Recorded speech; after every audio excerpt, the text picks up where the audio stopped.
துக்கத்தை கொண்டு வர காரியம் ரட்சிப்பு கிடையாது. துக்கத்தை எடுத்துட்டு சந்தோஷத்தை கொடுக்கறது தான் ரட்சிப்பு. ஏதோ பெரிய ஞானினால ஆண்டவர் என்னை ஊழியத்துக்கு அழைக்கல. சில பேர் நினைச்சிட்டு இருக்காங்க, பிரதர் நீங்க ஏதோ பெரிய இது அப்படி இப்படின்னா, அவங்க ஒண்ணு இல்லைங்க, அதனால தாங்க அழைச்சிருக்காரு. ஏதோ இருந்து அழைச்சிருப்பாரு ஊழியத்துக்கு. ஏன்னா இன்னைக்கு பிரச்சனையே கிறிஸ்டியன் வேர்ல்ட்ல பிரச்சனையே பாவம் கூட பிரச்சனை கிடையாது. பாவத்தெல்லாம் ஈஸியா ஓவர் கம் பண்ணிடலாம். ஏன்னா பைபிள்ல தான் தெளிவா போட்டிருக்கேன், நீங்க பாவத்துக்கு செத்தவர்கள் பைபிள்ல போட்டிருக்கேன். அப்புறம் பாவம் என்ன பண்ண போகுது? நம்மள பாவத்தை ஓவர் கம் பண்றதுலாம் ரொம்ப ஈஸிங்க. பிரச்சனையா கண்டம்னேஷன் தான் பிரச்சனையே கிறிஸ்தவத்துல. உலகத்திற்கு ஒத்த வேஷம் தெரியாமல், do not be conformed to the patterns of this world. அப்படின்னா உலகத்தை போல யோசிக்காத. First starts with your mind and heart தான். உலகத்தை போல யோசிக்காதீங்கன்னு அர்த்தம். இதுதான் ஆண்டவர் இயேசு கிறிஸ்து ரிப்பென்ட் அப்படின்னாரு.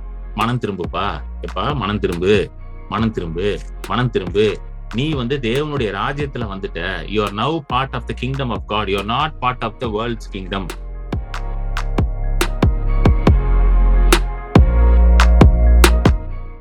லூக்கா 15 அதிகாரம் 1-2 வசனம். Luke 15 verses 1 and 2. சகல ஆயக்காரரும் பாவிகளும் அவருடைய வசனங்களை கேட்கும்படி அவரிடத்தில் வந்து சேர்ந்தார்கள். அப்பொழுது பரிசேயரும் வேதபாரகரும் முறுமுறுத்து, இவர் பாவிகளை ஏற்றுக்கொண்டு அவர்களோட சாப்பிடுகிறார் என்றார்கள். போதும் sister. Then all the tax collectors and sinners drew near to him to hear him, and the Pharisees and scribes complained, saying, this man receives sinners and eats with them. Amen. So இது எங்க நடக்குது? What is the context அப்படின்னா, முதலாவது நம்ம ஒரு விஷயத்தை நல்லா புரிஞ்சுக்கணும். என்னன்னா, இயேசு கிறிஸ்து முதலாவது யூதர்களுக்காக அனுப்பப்பட்டார். ஆமென். அவர் புறஜாதிகளுக்காக அவர் வரும்பொழுது புறஜாதிகளுக்காக வரவில்லை. நல்லா புரிஞ்சுக்கோங்க. அவர் யூதர்களுக்காக அனுப்பப்பட்டார். ஏனென்றால் பவுல் சொல்றாரு, முதலாவது ரட்சிப்பு யூதர்களுக்கு அதற்கப்புறம் அங்கிருந்து எங்க போகுது? புறஜாதிகள். புறஜாதிகள்னா யாருன்னா, people apart from the juice. அதாவது யூதர்கள் அல்லாதவர்களை தான் புறஜாதிகள், ஜென்டைல்ஸ். ஸோ நம்மளாம் அந்த ஜென்டைல்ஸ் குரூப்ல தான் வரும். ஆமென். ஸோ முதலாவது ரட்சிப்பு யாருக்கு கொடுக்கப்பட்டுச்சு? யூதர்களுக்காக தான் அனுப்பப்பட்டுச்சு. First salvation was sent to the Jews. அதனாலதான் இயேசு கிறிஸ்து எங்க வர்றாரு? ஒரு யூதனாக இஸ்ரேல்ல பறக்கிறார் அவர். புரியுதுங்களா? He was born in Israel as a Jew because he was sent for the Jewish nation to bring salvation to the Jewish nation, and from there the salvation should go to all the ends of the world. So யூதர்களுக்கு ரட்சிப்பு உண்டாயி அங்கிருந்து யூதர்கள் மூலமா எங்க போகணுமா? உலகமெங்கும் ரட்சிப்பு போகணும். இதுதான் ஆண்டவருடைய பிளான். ஸோ இந்த காஸ்பிள்ஸ் ஃபுல்லா நீங்க படிச்சு பார்த்தீங்கன்னா, ஜீசஸோட primary ministry was towards the Jewish people. ஆமென். இயேசுவோடைய ஊழியம் ஃபுல்லா யாரை நோக்கி இருந்துச்சு தெரியுமா? யூதர்களை நோக்கி தான் இருந்துச்சு. பிரைமரிலி அவர் அவங்களை கான்சென்ட்ரேட் பண்ணி தான் அவர் என்ன பண்றாரு? ஊழியமே பண்றாரு அவர். ஆனா நடுவுல பாத்தீங்கன்னா சில பேர் வராங்க, சில யூதர்கள் அல்லாதவர்கள் அவரை மீட் பண்றாங்க. இந்த மத்தேயு 8 எல்லாம் பாத்தீங்கன்னா, அந்த ஒருத்தர் ரோம நூற்றுக்கு அதிபதி ரோமன் செஞ்சுரியன் வராரு. அதுக்கப்புறம் இன்னொரு இடத்துல பாத்தீங்கன்னா அந்த கானானிய ஸ்திரீ, அவ மகளுக்கு பிசாசு பிடிச்சிருக்கு, அந்த அம்மா வராங்க. இந்த மாதிரி அங்கங்க பாத்தீங்கன்னா நான் ஜூயிஷ் பீப்புள் ஆல்சோ எப்போ இயேசுவை பத்தி கேள்விப்படுறாங்களோ, இயேசு சுகமாக்குறாரு, இயேசு விடுதலை ஆக்குறான்னு கேள்விப்பட்டு அவங்களும் வராங்க, சுகத்தை பெற்றுக்கொள்றாங்க, அவங்களுக்கும் ரட்சிப்பு உண்டாகுது.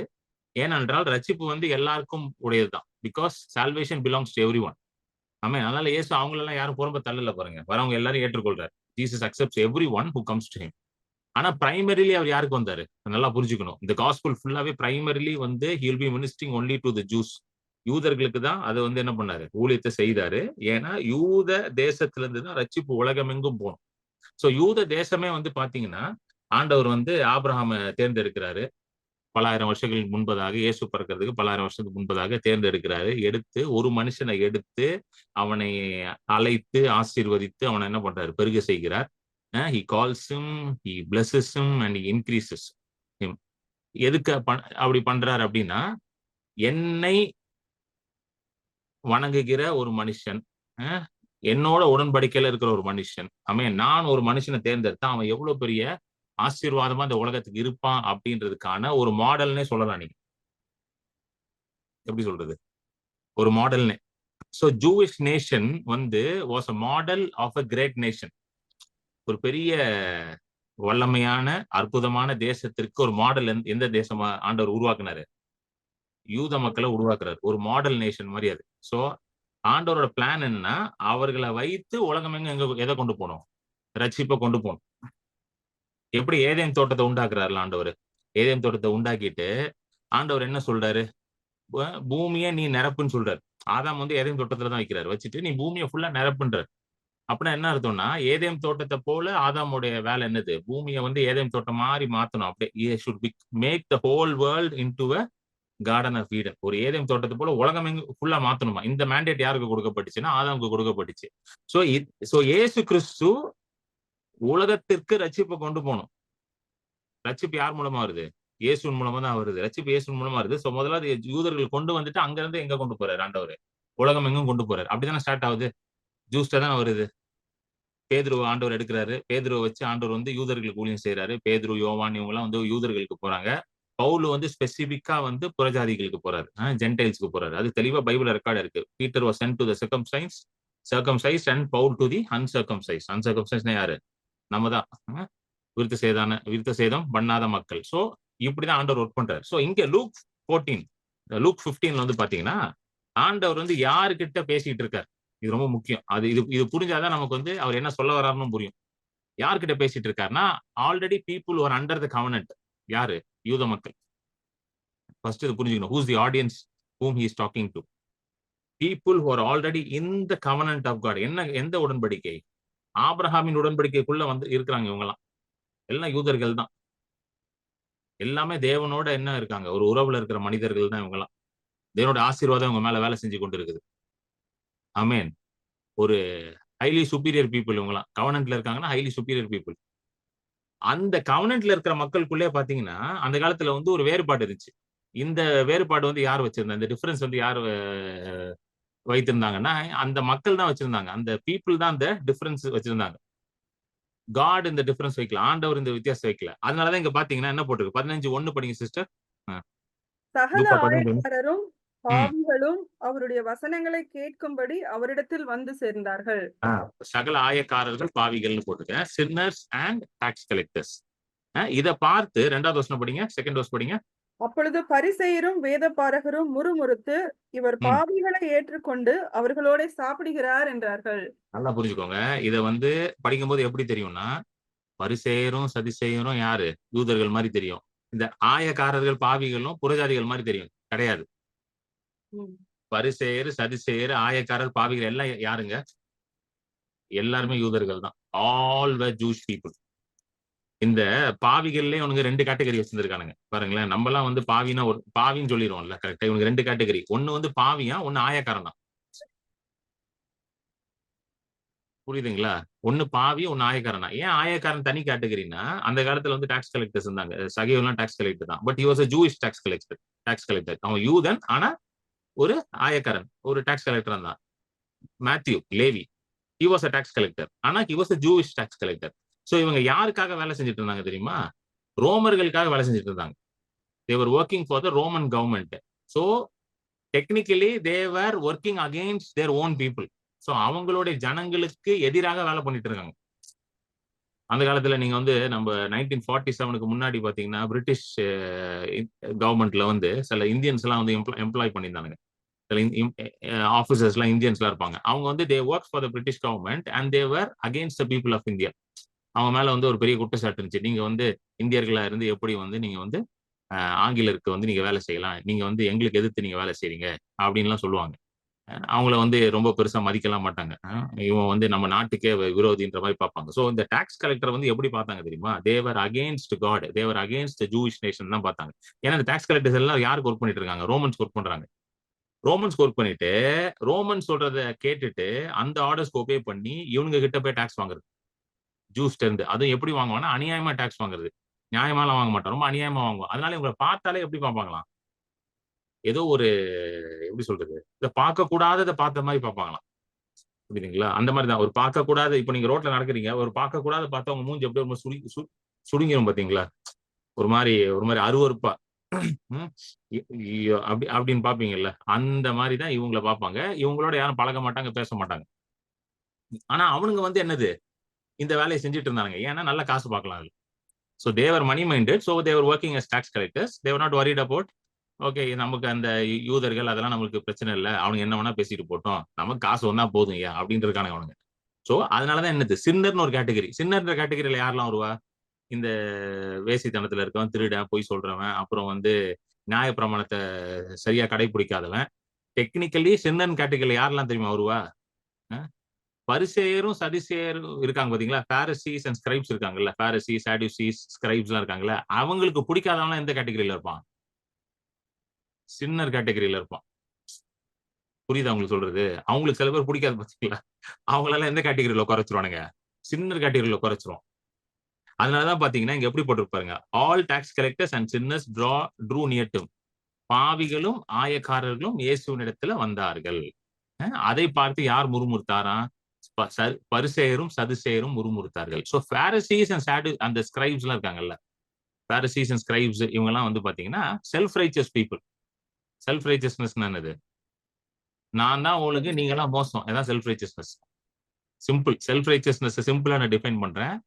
நான் தான் ஒழுங்கு.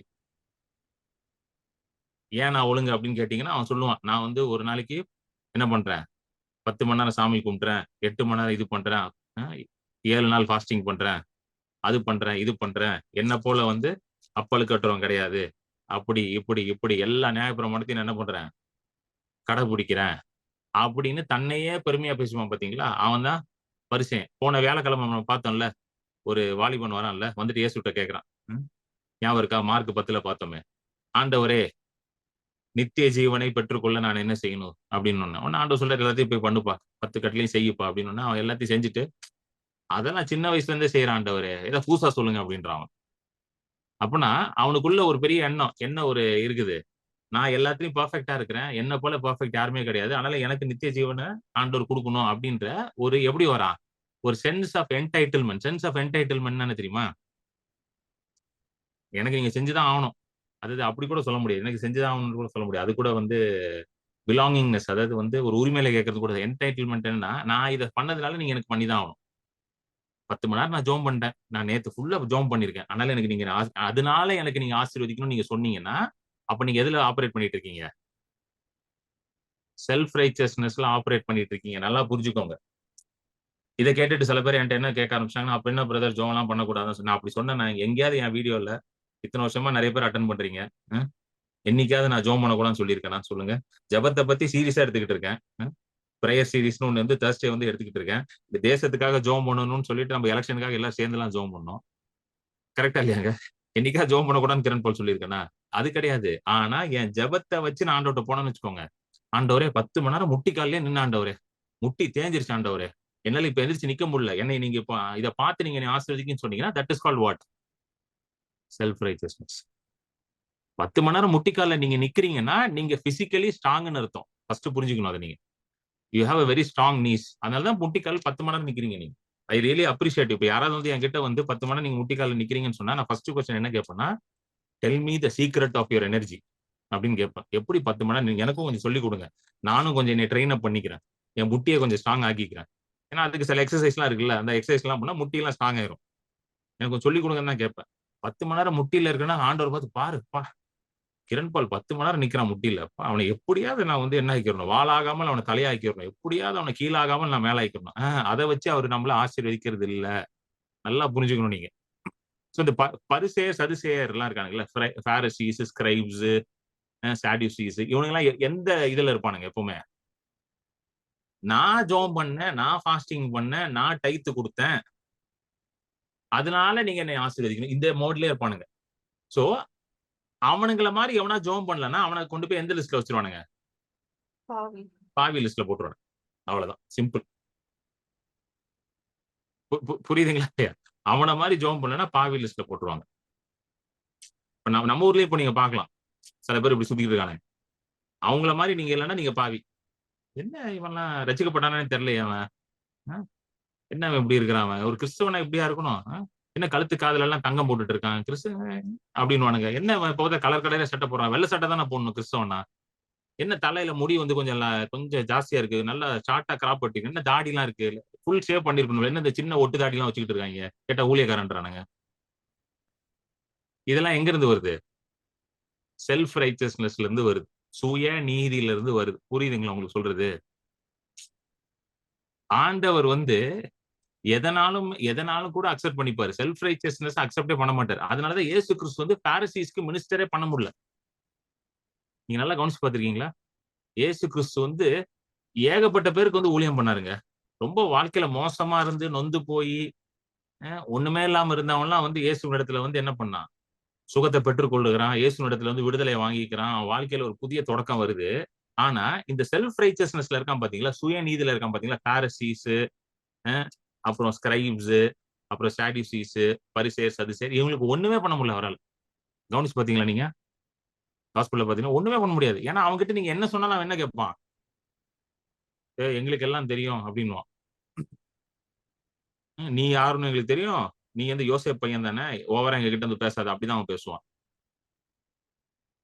அவங்களுக்கு எதுவுமே பண்ண முடியல. ஆனா பாருங்க, விபச்சாரத்துல மாட்டுனவங்கலாம் இயேசுவினிடத்துல வந்து ரட்சிக்கப்பட்டு இயேசுக்கு வந்து பிரதான சீஷர் ஆயிடுவாங்க. 7 பிசாசு பிடித்திருந்த மகதலேனா மரியாள் வந்து இயேசுவினிடத்துல வரும்பொழுது அவ என்ன ஆயிடுறா? ஆண்டவருக்கு ஒரு பிரதான சீஷியா மாறிடுறா. பாவியான பேதுரு வந்து என்ன ஆயிடுறாரு? ஒன் ஆஃப் த கிரேட்டஸ்ட் அப்பாஸ்டில்ஸா மாறிடுறாரு. அதெல்லாம் நடக்கும். ஆனா இவனுங்களுக்கு ஒண்ணுமே நடக்காது.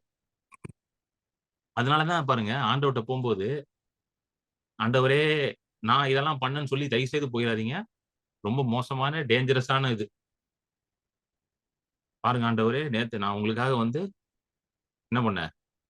எவ்வளவு ஊழியம் பண்ணியிருக்கேன். ம். எவ்வளவு குடுத்துருக்கேன் பாருங்க. என்னோட டைத் லிஸ்ட்ட பாருங்க. மாசம் மாசம் கரெக்ட்டா குடுத்துருக்கேன் பாருங்க. அப்டின்லாம் போய் காட்டிக்கிட்டு இருக்காதீங்க அவர்கிட்ட. இந்த புராஃபிட் லாஸ் ஸ்டேட்மென்ட், பேங்க் ஸ்டேட்மென்ட்லாம் எடுத்துட்டு போய் சில பேர்லாம் அப்டி பண்ணிட்டு இருக்காய்ங்க. மாசம் மாசம் கரெக்ட்டா குடுத்துருக்கேன். ஒழுங்கா குடுத்துருங்க. அ அதெல்லாம் வெள்ளிக்கிழம ஆனா ஒரு சொட்டு தண்ணி குடிக்க மாட்டேன் நான். அ காலையில இருந்து நைட் வரைக்கும் பட்னியா தான் இருக்கிறேன் ஃபாஸ்டிங்ல. ஒழுங்கா குடுத்துருங்க. அப்புறம் 40 நாள் கறி சாப்பிட மாட்டேன். லென்ட் டேஸ் வந்தா 40 நாள் கறி சாப்பிட மாட்டேன். ஒழுங்கா ஆசீர்வதிச்சிருங்க என்ன. இது எந்த பருப்பும் வேகாது. ஏன் இத நான் ரொம்ப ஸ்ட்ராங்கா சொல்றேன்னா, இந்த பருப்பெல்லாம் நாங்களும் வேக வச்சு ட்ரை பண்ணிட்டு தான் இங்க வந்திருக்கோம் நாங்களும். எந்த பருப்புமே வேகல. அ எங்க வீட்லலாம் லென்ட் டைம்ல கறியே போட மாட்டாங்க. நான் வளர்ற காலத்துல எங்க அம்மா. எங்க அம்மா சொல்லுவாங்க, "ஏன்டா உன்னால 40 நாள் கறி சாப்பிடாம இருக்க முடியாதா? இயேசு உனக்காக பாடுபட்டார். உன்னால கறி சாப்பிடாம இருக்க முடியாது." எனக்கு முதல்ல இருந்தே இதெல்லாம் புரியவே இல்ல. இயேசு பாடுபட்டு எனக்காக மரித்து என்ன பண்ணிட்டாரு? புது சிஷ்யா மாத்திட்டாரு. இப்ப எதுக்கு நான் கறி சாப்பிடாம இருக்கணும்? அப்படின்னு நான் யோசிச்சுக்கிட்டே இருப்பேன் உட்கார்ந்து. வேலிடான ரீசன் தானங்க. ஒருத்தர் வந்து உங்களுக்காக வந்து எல்லாத்தையும் செஞ்சு முடிச்சுட்டாருங்க. இப்போ நீங்க வந்து ஒரு பெரிய பிரச்சனையில மாட்டிட்டீங்க. அவர் வந்து உங்களுக்காக என்ன பண்ணிட்டாரு? எல்லாத்தையும் செய்து முடிச்சு உங்கள விடுதலை ஆக்கிட்டாரு அந்த பிரச்சனையில இருந்து. சரிங்களா? Now you are a free man. சரிங்களா? எல்லாமே அந்த கேஸ்ல இருந்து உங்கள விடுதலை ஆக்கிட்டாரு. கேஸ்ல விடுதலை ஆக்கி now you are a free man. நீங்க எல்லாம் நல்லா இப்ப வந்து விடுதலையோட வாழ்றீங்க. நீங்க இப்ப எதுக்கு வந்து உட்கார்ந்து நீங்க துக்கத்துல இருக்கணும்? சந்தோஷமா தானே இருக்கணும். துக்கத்திலயா இருக்கணும். அதனால தான் பவுல் எப்படி எழுதுறாரு? பிலிப்பியருக்கு. சந்தோஷமா இருங்கள். எப்பொழுதும் சந்தோஷமா இருங்கள். Rejoice. I say again I say rejoice.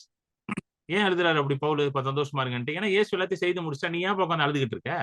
நீ ஏன்பா ஆண்டவரே, ஆண்டவரே நான் பாருங்க உங்களுக்காக ஃபாஸ்டிங் இருக்கேன். அவங்களுக்காக இது பண்றேன். உங்களுக்காக ஏன் இது பண்ற? ஃபாஸ்டிங் இருக்கேன்னா இரு. ஆனா சந்தோஷமா இரு. எதுக்கு அழுதுகிட்டு இருக்க? ரட்சிப்பே வந்து பாத்தீங்கன்னா, ஒரு மனுஷனுக்கு சந்தோஷத்தை கொண்டு வர ஒரு காரியம். அதுதான் சால்வேஷனே. ஆமென். Salvation is something which brings joy into our heart, not sorrow.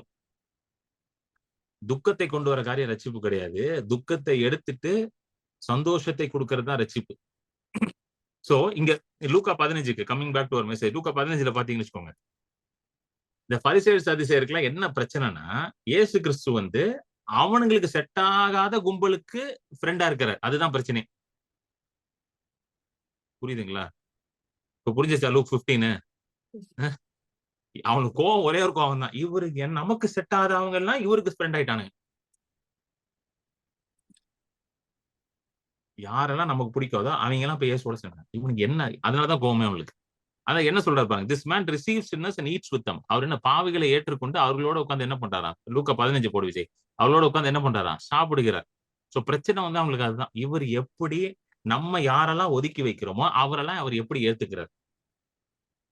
பாருங்க சுவிசேஷமே வந்து ஒதுக்கி வைத்தவர்களை ஏற்றுக்கொள்வது தான் சுவிசேஷமே. ஆமென். வாங்க. 1 கொரிந்தியருக்கு வாங்க. 1 கொரிந்தியர் 1. 1 கொரிந்தியர் 1 26ல இருந்து படிங்க சிஸ்டர். 26ல இருந்து 29 வரைக்கும் படிங்க. எப்படியெனில் சகோதரரே, நீங்கள் அழைக்கப்பட்ட அழைப்பை பாருங்கள். மாம்சத்தின்படி ஞானிகள் அநேகர் இல்லை, வல்லவர்கள் அநேகர் இல்லை, பிரபுக்கள் அநேகர் இல்லை. ஞானிகளை வெளிப்படுத்தும்படி தேவன் உலகத்தில் பைத்தியமானவைகளை தெரிந்து கொண்டார். பலமுள்ளவைகளை வெட்கப்படுத்தும்படி தேவன் உலகத்தில் பலவீனமானவைகளை தெரிந்து கொண்டார். உள்ளவைகளை அவமாக்கும்படி உலகத்தின் இழிவானவைகளையும் அற்பமாய் எண்ணப்பட்டவைகளையும் இல்லாதவைகளையும் தேவன் தெரிந்து கொண்டார். மாம்சமான எவனும் தேவனுக்கு முன்பாக பெருமை பாராட்டாதபடிக்கு அப்படி செய்தார். மாம்சமான எவனும் தேவனுக்கு முன்பாக என்ன பண்ண முடியாதா? பெருமை பாராட்ட முடியாதபடி யாரை தேர்ந்தெடுத்தாராங்க? லிஸ்ட் வருது. அந்த லிஸ்ட்ல நீங்க இருக்கீங்களா? அந்த லிஸ்ட்ல நான் இருக்கேன். அதனால எனக்கு சந்தோஷமா இருக்கு பைபிள் படிக்கும்போது. ஒவ்வொரு தடவையும் இந்த வசனத்தை படிக்கும்போது, ஆண்டவரே, ஐ தேங்க் காட் ஐ ஆம் இன் திஸ் லிஸ்ட். எந்த லிஸ்ட்? 1 கொரிந்தியர் 1:27, 28 லிஸ்ட்ல கிரண் பால் இருக்கான். ஏதோ பெரிய ஞானினால ஆண்டவர் என்னை ஊழியத்துக்கு கிளம்பலங்க, அழைக்கல. சில பேர் நினைச்சிட்டு இருக்காங்க, பிரதர் நீங்க ஏதோ பெரிய இது அப்படி இப்படின்னு. அவங்க ஒண்ணு இல்லைங்க, அதனால தாங்க அழைச்சிருக்காரு. ஏதோ இருந்திருந்தா அழைச்சிருப்பாரு ஊழியத்துக்கு.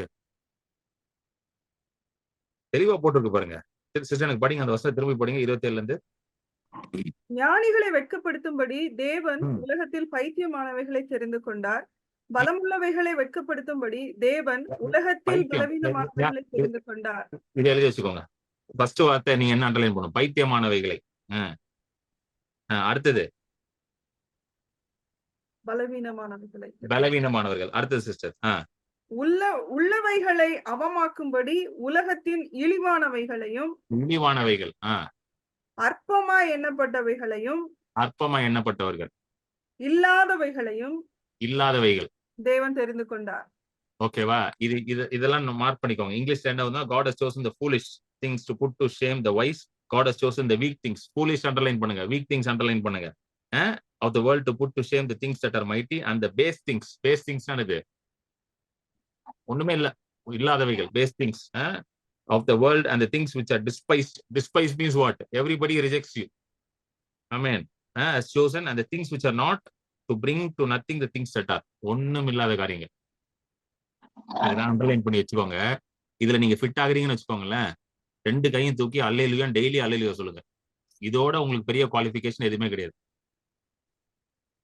நான் சொல்றேன், இந்த 5ல நீங்க ஃபிட் ஆயிட்டீங்கன்னு வச்சுக்கோங்களேன், நீங்க தான் உலகத்துல பாக்கியவான். என்னங்க சந்தோஷமா இல்லையா அதை கேட்கறதுக்கு? என்ன பிரதர் நீங்க இப்படி சொல்றீங்கன்றீங்களா? ஏன்னா இந்த 5ல ஃபிட் ஆகிறோம்னா தான் ஆண்டவர் என்ன பண்ண முடியுமா? எடுத்து பெரிய காரியங்களுக்கு பயன்படுத்த முடியும். ஆமென். இந்த 5ல ஃபிட் ஆகிறவங்கள தான் வச்சு அவர் என்ன பண்ண முடியும்? பெரிய காரியங்களுக்கு பயன்படுத்த முடியும். அதுதான் ரட்சிப்பு பண்ணுது. அதனாலதான் லூக்கா 15 வாங்க. Coming back to Luke 15. யாரோட அவரை ரொம்ப பழகினாரா? எவெல்லாம் வந்து பரிசேயர் சதுசேயர்னால ஒதுக்கப்படுறானா அவனெல்லாம் அவர் சேர்த்துக்கிட்டாரு. சேர்த்துட்டு உடனே அவங்களுக்கு வந்து ஒரு இதை சொல்றாரு பாருங்க, ஒரு ஓமையை சொல்றாரு. இந்த ஓமையை சொன்னது காரணமே என்னன்னா, ஆண்டவர் வந்து எப்படிப்பட்டவர்கள் மேல வந்து கண்ணோக்கமா இருக்கிறார்ன்றத அவர்களுக்கு புரிய வைக்கிறதுக்கு தான் இந்த 3 ஓமையை சொல்வார். He spoke these 3 parables to show his heart towards people who are rejected by men. ஆமென். மனிதர்களால புறக்கணிக்கப்பட்டு இந்த உலகத்தினால இழிவா பாக்குற மக்கள் ஒரு ஒரு ஒரு பேதையா பாக்குறாங்க. அவங்கள வந்து எல்லாரும் வந்து வெட்கப்படுத்துறாங்க, இழிவா பாக்குறாங்க. அவர்களை ஆண்டவர் எப்படி பாக்குறாரு அப்படின்றத புரிய வைக்கிறதுக்கு தான் ஆண்டவர் ஓமைகளை காட்டுறார். See, all the parables that Jesus spoke, அதாவது இயேசு பேசின எல்லா ஓமைகளும் வந்து தேவனுடைய இருதயத்தை வெளிக்காட்டுற ஓமைகள் தான். ஒண்ணு ஃபர்ஸ்ட் வந்து என்னன்னா, it reveals the heart of God. நல்லா ஞாபகம் வச்சுக்கோங்க. All the parables were spoken by Jesus to show the love of God, the heart of God for the people. ஆண்டவருடைய இருதயம், ஆண்டவருடைய அன்பு வந்து எப்படி அபரிவிதமா நம்முடைய மக்கள் மேல இருக்குன்றதை வெளிக்காட்டுறதுக்காக தான் பேசினார். 2வது வந்து ராஜ்யத்தின் ரகசியங்கள், kingdom mysteries. The second purpose of all parables is that to show the mystery of the kingdom. ஒரு ராஜ்யம் வந்து, தேவனுடைய ராஜ்யம் வந்து எப்படி வேலை செய்யுது, how is the kingdom functioning. அந்த ரகசியங்களை வந்து அவர் எப்படி பண்றாரு? ஓமைகள் வழியா வெளிப்படுத்துறாரு. இதுக்குதான் வந்து அவர் நிறைய ஓமைகளை வச்சு பேசிக்கிட்டே இருப்பார். Lot of parables spoken by Jesus to reveal the heart of the father and to reveal the mysteries of the kingdom. தேவனுடைய இருதயத்தை வெளிக்காட்டவும் ராஜ்யத்தின் ரகசியங்களை தம்முடைய ஜனங்களுக்கு, தம்முடைய சீஷர்களுக்கு அதை வெளிப்படுத்தவும் தான் அவர் வந்து என்ன பண்ணாரு? ஊமைகளாக பேசிக்கொண்டே இருந்தார். சோ இந்த 3 ஊமை எதுன்னா எதை குறிக்குதுன்னா, தேவனுடைய இருதயம் உங்களை வந்து ஆண்டவர் எப்படி பாக்குறாரு அப்படின்றதுதான் இந்த 3 ஊமை. These 3 parables show God's heart towards you. உங்களுக்கு, சரிங்களா? யாருக்கோ கிடையாது, உங்களுக்கு. உங்களை ஆண்டவர் எப்படி பாக்குறாரு? ரட்சிக்கப்பட்ட உங்களை ஆண்டவர் எப்படி பாக்குறாரு? ஏன் ரட்சிக்கப்பட்ட உங்களைன்னா, ஏன்னா இந்த 3 ஊமை வச்சு நிறைய பேர் என்ன சொல்லுவாங்கன்னா, இதெல்லாம் வந்து ரட்சிக்கப்படாதவங்களுக்கு சொன்னது அப்படின்னுவாங்க. இல்ல இல்ல இல்ல. This is talking about people who are already in the covenant. அதை நான் எப்படின்னு காட்டுறேன் வாங்க. முதல் ஊமை பார்ப்போம். 3ல இருந்து 7 வரைக்கும் படிங்க சிஸ்டர். அவர்களுக்கு அவர் சொன்ன ஊமையாவது, உங்களில் ஒரு மனுஷன் 100 ஆடுகளை உடையவனாயிருந்து அவைகளில் ஒன்று காணாமற் போனால் 99 ஆடுகளையும் வனாந்திரத்திலே விட்டு காணாமற் போன ஆட்டை கண்டுபிடிக்கும் அளவும் தேடி திரியானோ? கண்டுபிடித்த பின்பு அவன் சந்தோஷத்தோடே அதை தன் தோள்களின் மேல் போட்டுக்கொண்டு வீட்டுக்கு வந்து சிநேகிதரையும் அயலகத்தாரையும் கூட வரவழைத்து, காணாமற் போன என் ஆட்டை கண்டுபிடித்தேன், என்னோடு கூட சந்தோஷப்படுங்கள் என்பான் அல்லவா? ஓகே. சோ இந்த முதல் ஓமை, காணாமல் போன ஆடு, the parable of the lost sheep. So ஒரு மனுஷனுக்கு 100 ஆடு இருக்குது, அதுல ஒரு ஆடு தொலைஞ்சு போகுது, அவனை போய் கண்டுபிடிக்கிறான், கண்டுபிடிச்சா தோல்ல வந்து தூக்கிட்டு வரான், அதை பார்த்து வந்து ஊரே கொண்டாடுது. ஸோ இப்படிதான் பரலோகம் என்ன பண்ணுதான்? ஒரு பாவி மனம் திரும்பும் பொழுது அவனை பார்த்து என்ன பண்ணுதான்? பரலோகமே கொண்டாடி கொண்டிருக்கிறது. when heaven sees one sinner repenting, it starts rejoicing. So இதுதான் அந்த ஓமையை. சோ இங்க வந்து பாருங்களேன், ஆடுன்னு போட்டிருக்கு. First of all you have to understand, இங்க வந்து என்னன்னு போட்டிருக்கு? ஆடுன்னு போட்டிருக்கு. அப்போ மேய்ப்பன் இருக்கிறான், ஆடு இருக்கிறான். அப்படியே வாங்க யோவான் 10க்கு வாங்க. யோவான் 10ல வந்து 11ல இருந்து படிங்க சிஸ்டர். 11 படிங்க. நானே நல்ல மேய்ப்பன், நல்ல மேய்ப்பன் ஆடுகளுக்காக தன் ஜீவனை கொடுக்கிறான். அடுத்து 14 அதே அதிகாரத்துல. நானே நல்ல மேய்ப்பன், பிதா என்னை அறிந்திருக்கிறது போலவும் நான் பிதாவை அறிந்திருக்கிறது போலவும் நான் என்னுடையவைகளை அறிந்தும் என்னுடையவைகளால் அறியப்பட்டும் இருக்கிறேன். ஆடுகளுக்காக என் ஜீவனையும் கொடுக்கிறேன். ஓகே. சோ மேய்ப்பன் அப்படின்னு பைபிள்ல எங்கெல்லாம் வருதோ நல்லா கவனிங்க. எங்கெல்லாம் வந்து ஷெப்பர்ட் அப்படின்னு வருதோ, மேய்ப்பன் வருதோ, அது யாரை குறிக்கிறது? கர்த்தரை குறிக்குது. நல்லா புரிஞ்சுக்கணும். These are certain analogies that God uses to show his love towards his people. எங்கெல்லாம் வந்து ஷெப்பர்ட் ஷெப்பர்ட் ஷெப்பர்ட்னு வருதோ அங்க அதெல்லாம் யாரை குறிக்குதுன்னா கர்த்தரை குறிக்குது. ஆமென். சங்கீதம் 23, the famous song, the Lord is my shepherd. கர்த்தர் என் மேய்ப்பரா இருக்கிறார், நான் ஒன்றுக்கும் குறைவுபட மாட்டேன். I shall lack no good thing. Amen. So எங்கெல்லாம் மேய்ப்பன் வருதோ, remember it is talking about whom in the Bible? It is talking about God.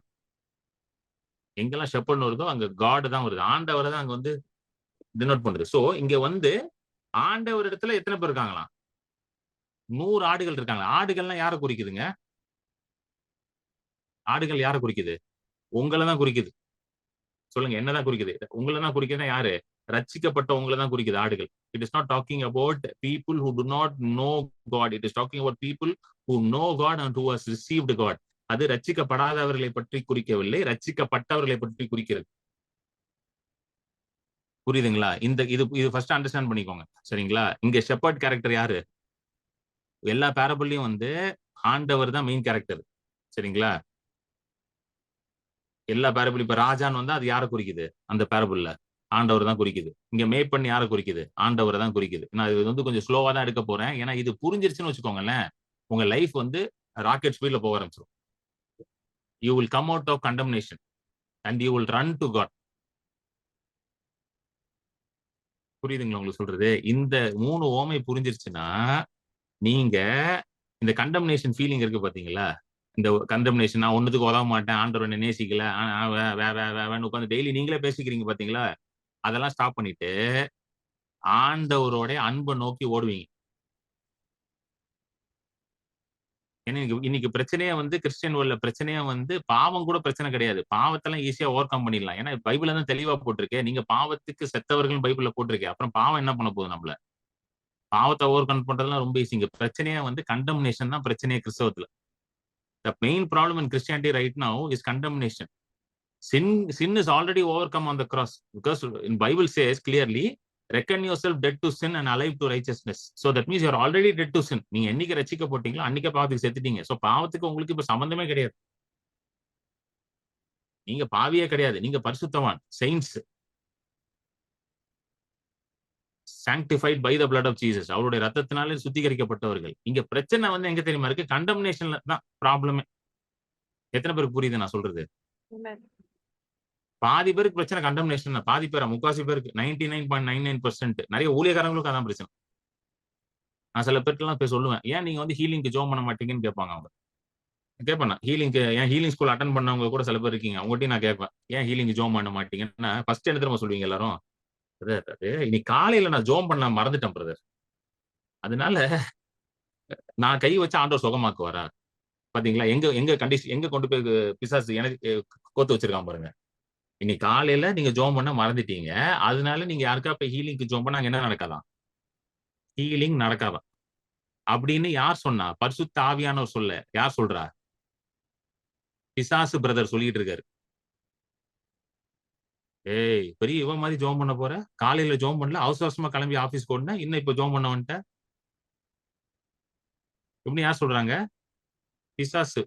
இந்த சில பேர் சொல்லுவாங்க, ஒரே பிரச்சனை பிரதர், பிசாசு பிரதர், பிரச்சனை பிரதர், பிசாசு பிசாசு பிரதராவே ஆக்கிட்டாங்க நிறைய பேர். அதனாலதான் பாத்தீங்கன்னா பாதி பேர் ஹீலிங், நான் நிறைய பேர் கூப்பிடுவேன் ஹீலிங்க்கு வந்து ஜோம் பண்ண வரவே மாட்டானுங்க.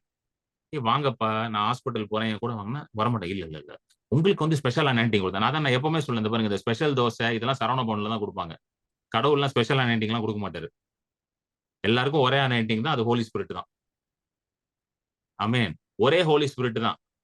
இயேசுக்குள்ள இருந்த அதே ஹோலி ஸ்பிரிட் தான் யாருக்குள்ள இருக்குது? உங்களுக்குள்ள இருக்குது. ஜூனியர் ஹோலி ஸ்பிரிட் கிடையாது. Same Holy Spirit. ஹல்லேலூயா. சோ இங்க பிரச்சனை வந்து எங்க இருக்குது? ஆண்டவர்ட்ட கிடையாது. பிரச்சனை எங்க இருக்குது? நம்மளுடைய காதுகளை, நம்மளுடைய மனசை வந்து பிசாசு சொல்றதை கேட்கறதுக்கு நம்ம டியூன் பண்ணி வச்சிருக்கோம் சூப்பரா. சோ பிசாசு என்ன பண்ணுவான்? ஏய் நீ எல்லாம் பண்ணா நடக்காது, நீ எல்லாம் ஜோம் பண்ண ஆண்டவர் கேட்பான்னு நினைக்கிறியா? உனக்கெல்லாம் ஆண்டவர் செய்வாரா? பாதி பேர் ஜோம் பண்ணாத காரணமே இதான் ரீசன்.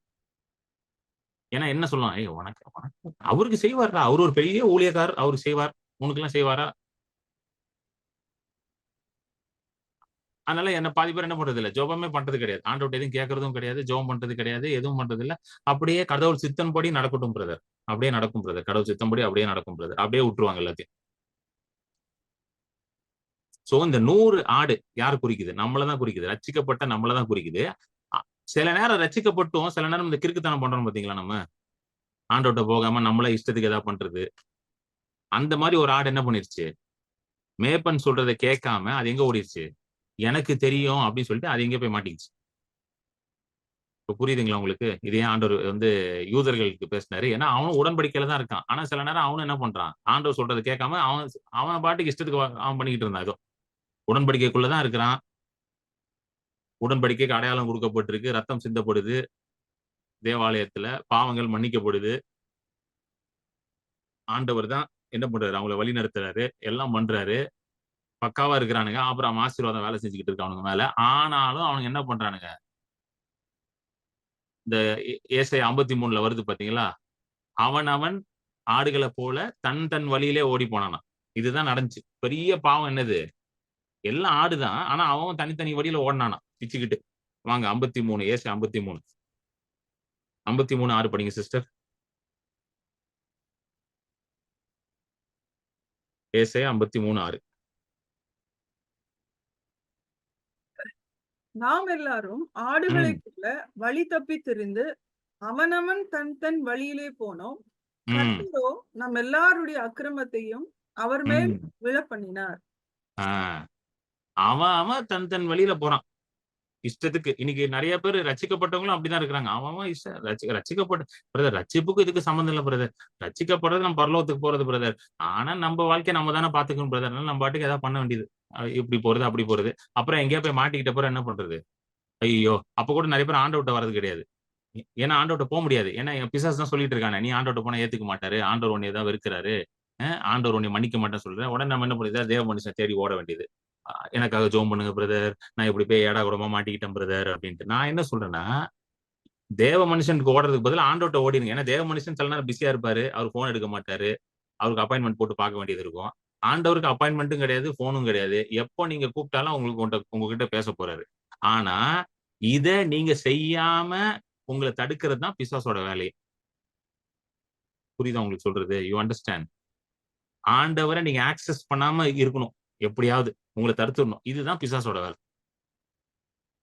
ஏன்னா நீங்க ஆண்டவர ஆக்சஸ் பண்ணிட்டீங்கன்னு வச்சுக்கோங்களேன், ஆட்டோமேட்டிக்கா உங்களுக்கு ஒத்தாசை எங்கிருந்து வரப்போகுது? அங்கிருந்து வரப்போகுது. Once you start accessing God, you start receiving help from God. அங்கிருந்து ஒத்தாசை வர ஆரம்பிச்சிருச்சுன்னா, எந்த மனுஷன பார்த்து நீங்க பயப்பட வேண்டாம். ஏன்னா உங்களுக்கு ஒத்தாசை செய்ய போறது யாரு? கர்த்தர். வானத்தையும் பூமியும் படைத்த சர்வ வல்லவரே உங்களுக்கு இப்ப என்ன பண்ணிட்டு இருக்காரு? ஒத்தாசை பண்ணிட்டு இருக்காரு. அவரே உங்களுக்கு ஹெல்ப்பரா மாறிட்டாருன்னா, எந்த மனுஷன பார்த்து நீங்க பயப்படுவீங்க? எந்த சிச்சுவேஷன பார்த்து நீங்க பயப்படுவீங்க? You will start living as a more than a conqueror. முற்றிலும் ஜெயம் கொண்டவனை போல நீங்க வாழ ஆரம்பிச்சிருவீங்க. பவுல் சொல்லல ரோமர் 8ல. முற்றிலும் ஜெயம் கொண்டவர் நீங்க.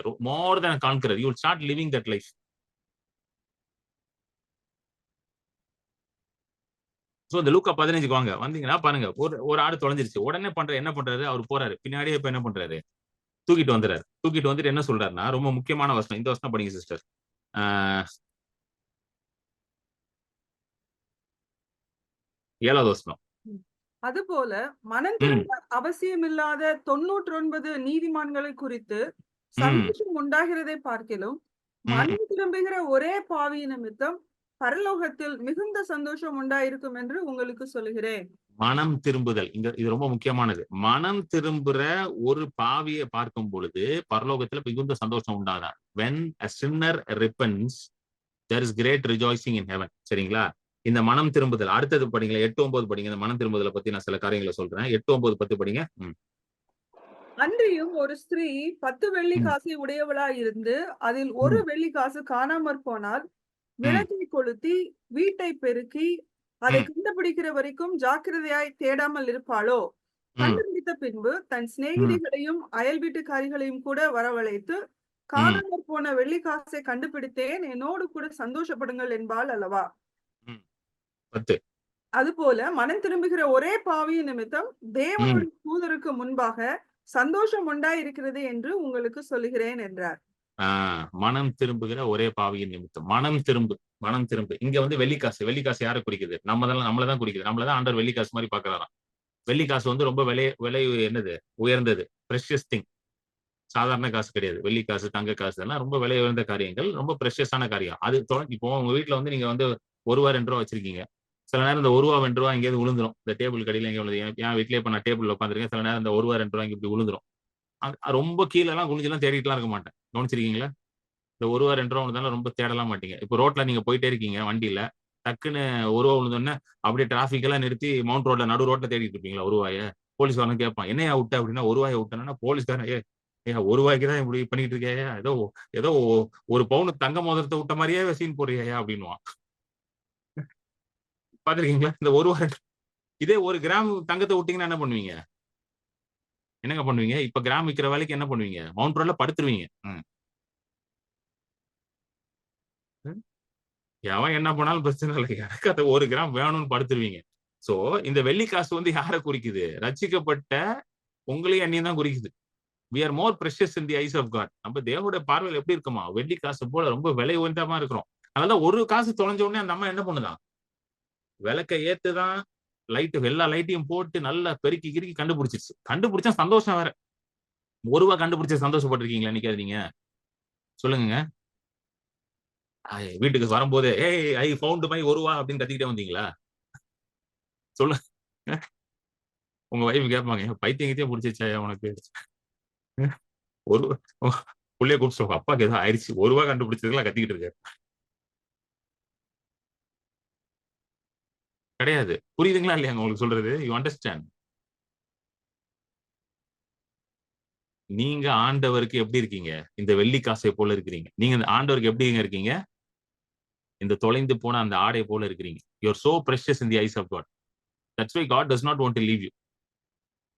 Is always running after you. அவங்க பின்னாடி வந்துகிட்டே இருக்காருங்க. ரட்சிக்கப்பட்ட பிறகும் கிறிஸ்தவர்கள் வந்து என்ன ஆயிருது? மாம்சத்தின் பலவீனத்தினால சில தப்புகளை பண்ணிடுறோம். கரெக்டா? Due to the weakness of our flesh. அது ஏன் நடக்குது அப்படின்னா, மனம் வந்து என்ன ஆகல இன்னைக்கு நமக்கு முற்றிலும் புதிதாகல.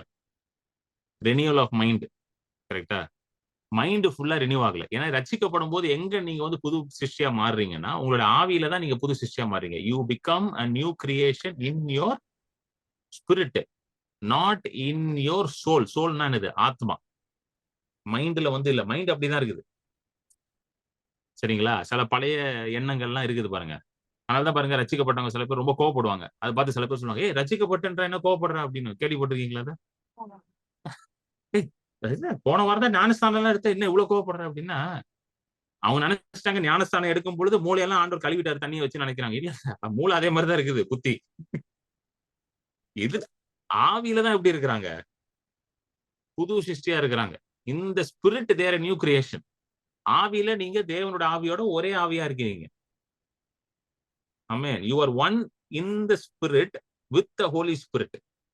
இதுதான் எபிசியன்ஸ்லயும் பவுல் எழுதுறாரு. You have been sealed with the Holy Spirit of promise. நீங்க பரிசுத்த ஆவியினுடனே ஒன்றாய் அச்சார செய்யப்பட்டிருக்கிறீர்கள். சீல்டு அப்படின்னு போட்டிருக்காரு. சோ ஸ்பிரிட்ல நீங்க ஒண்ணுதான். இப்ப பிரிக்க முடியாது. உங்களையும் ஆண்டவர் பிரிக்க முடியாது. பயப்படாதீங்க. You can never be separated from God. அதனால எபிரேயர் 13 அவரும் சொல்றாரு, உன்னை விட்டு விலக மாட்டேன், உன்னை கைவிட மாட்டேன். எங்க சொல்றாரு? ஆவியில ஒன்னா இருக்கிறீங்க. ஆனா இந்த புத்தி இருக்கு பாத்தீங்களா? இந்த மைண்ட், இந்த மைண்டுக்கு இது தெரிய மாட்டேங்குது. சரி, நிறைய நேரம் மைண்ட் எப்படி யோசிக்குது? ரட்சிக்கப்படாத மாதிரியே யோசிக்கிட்டு இருக்கு.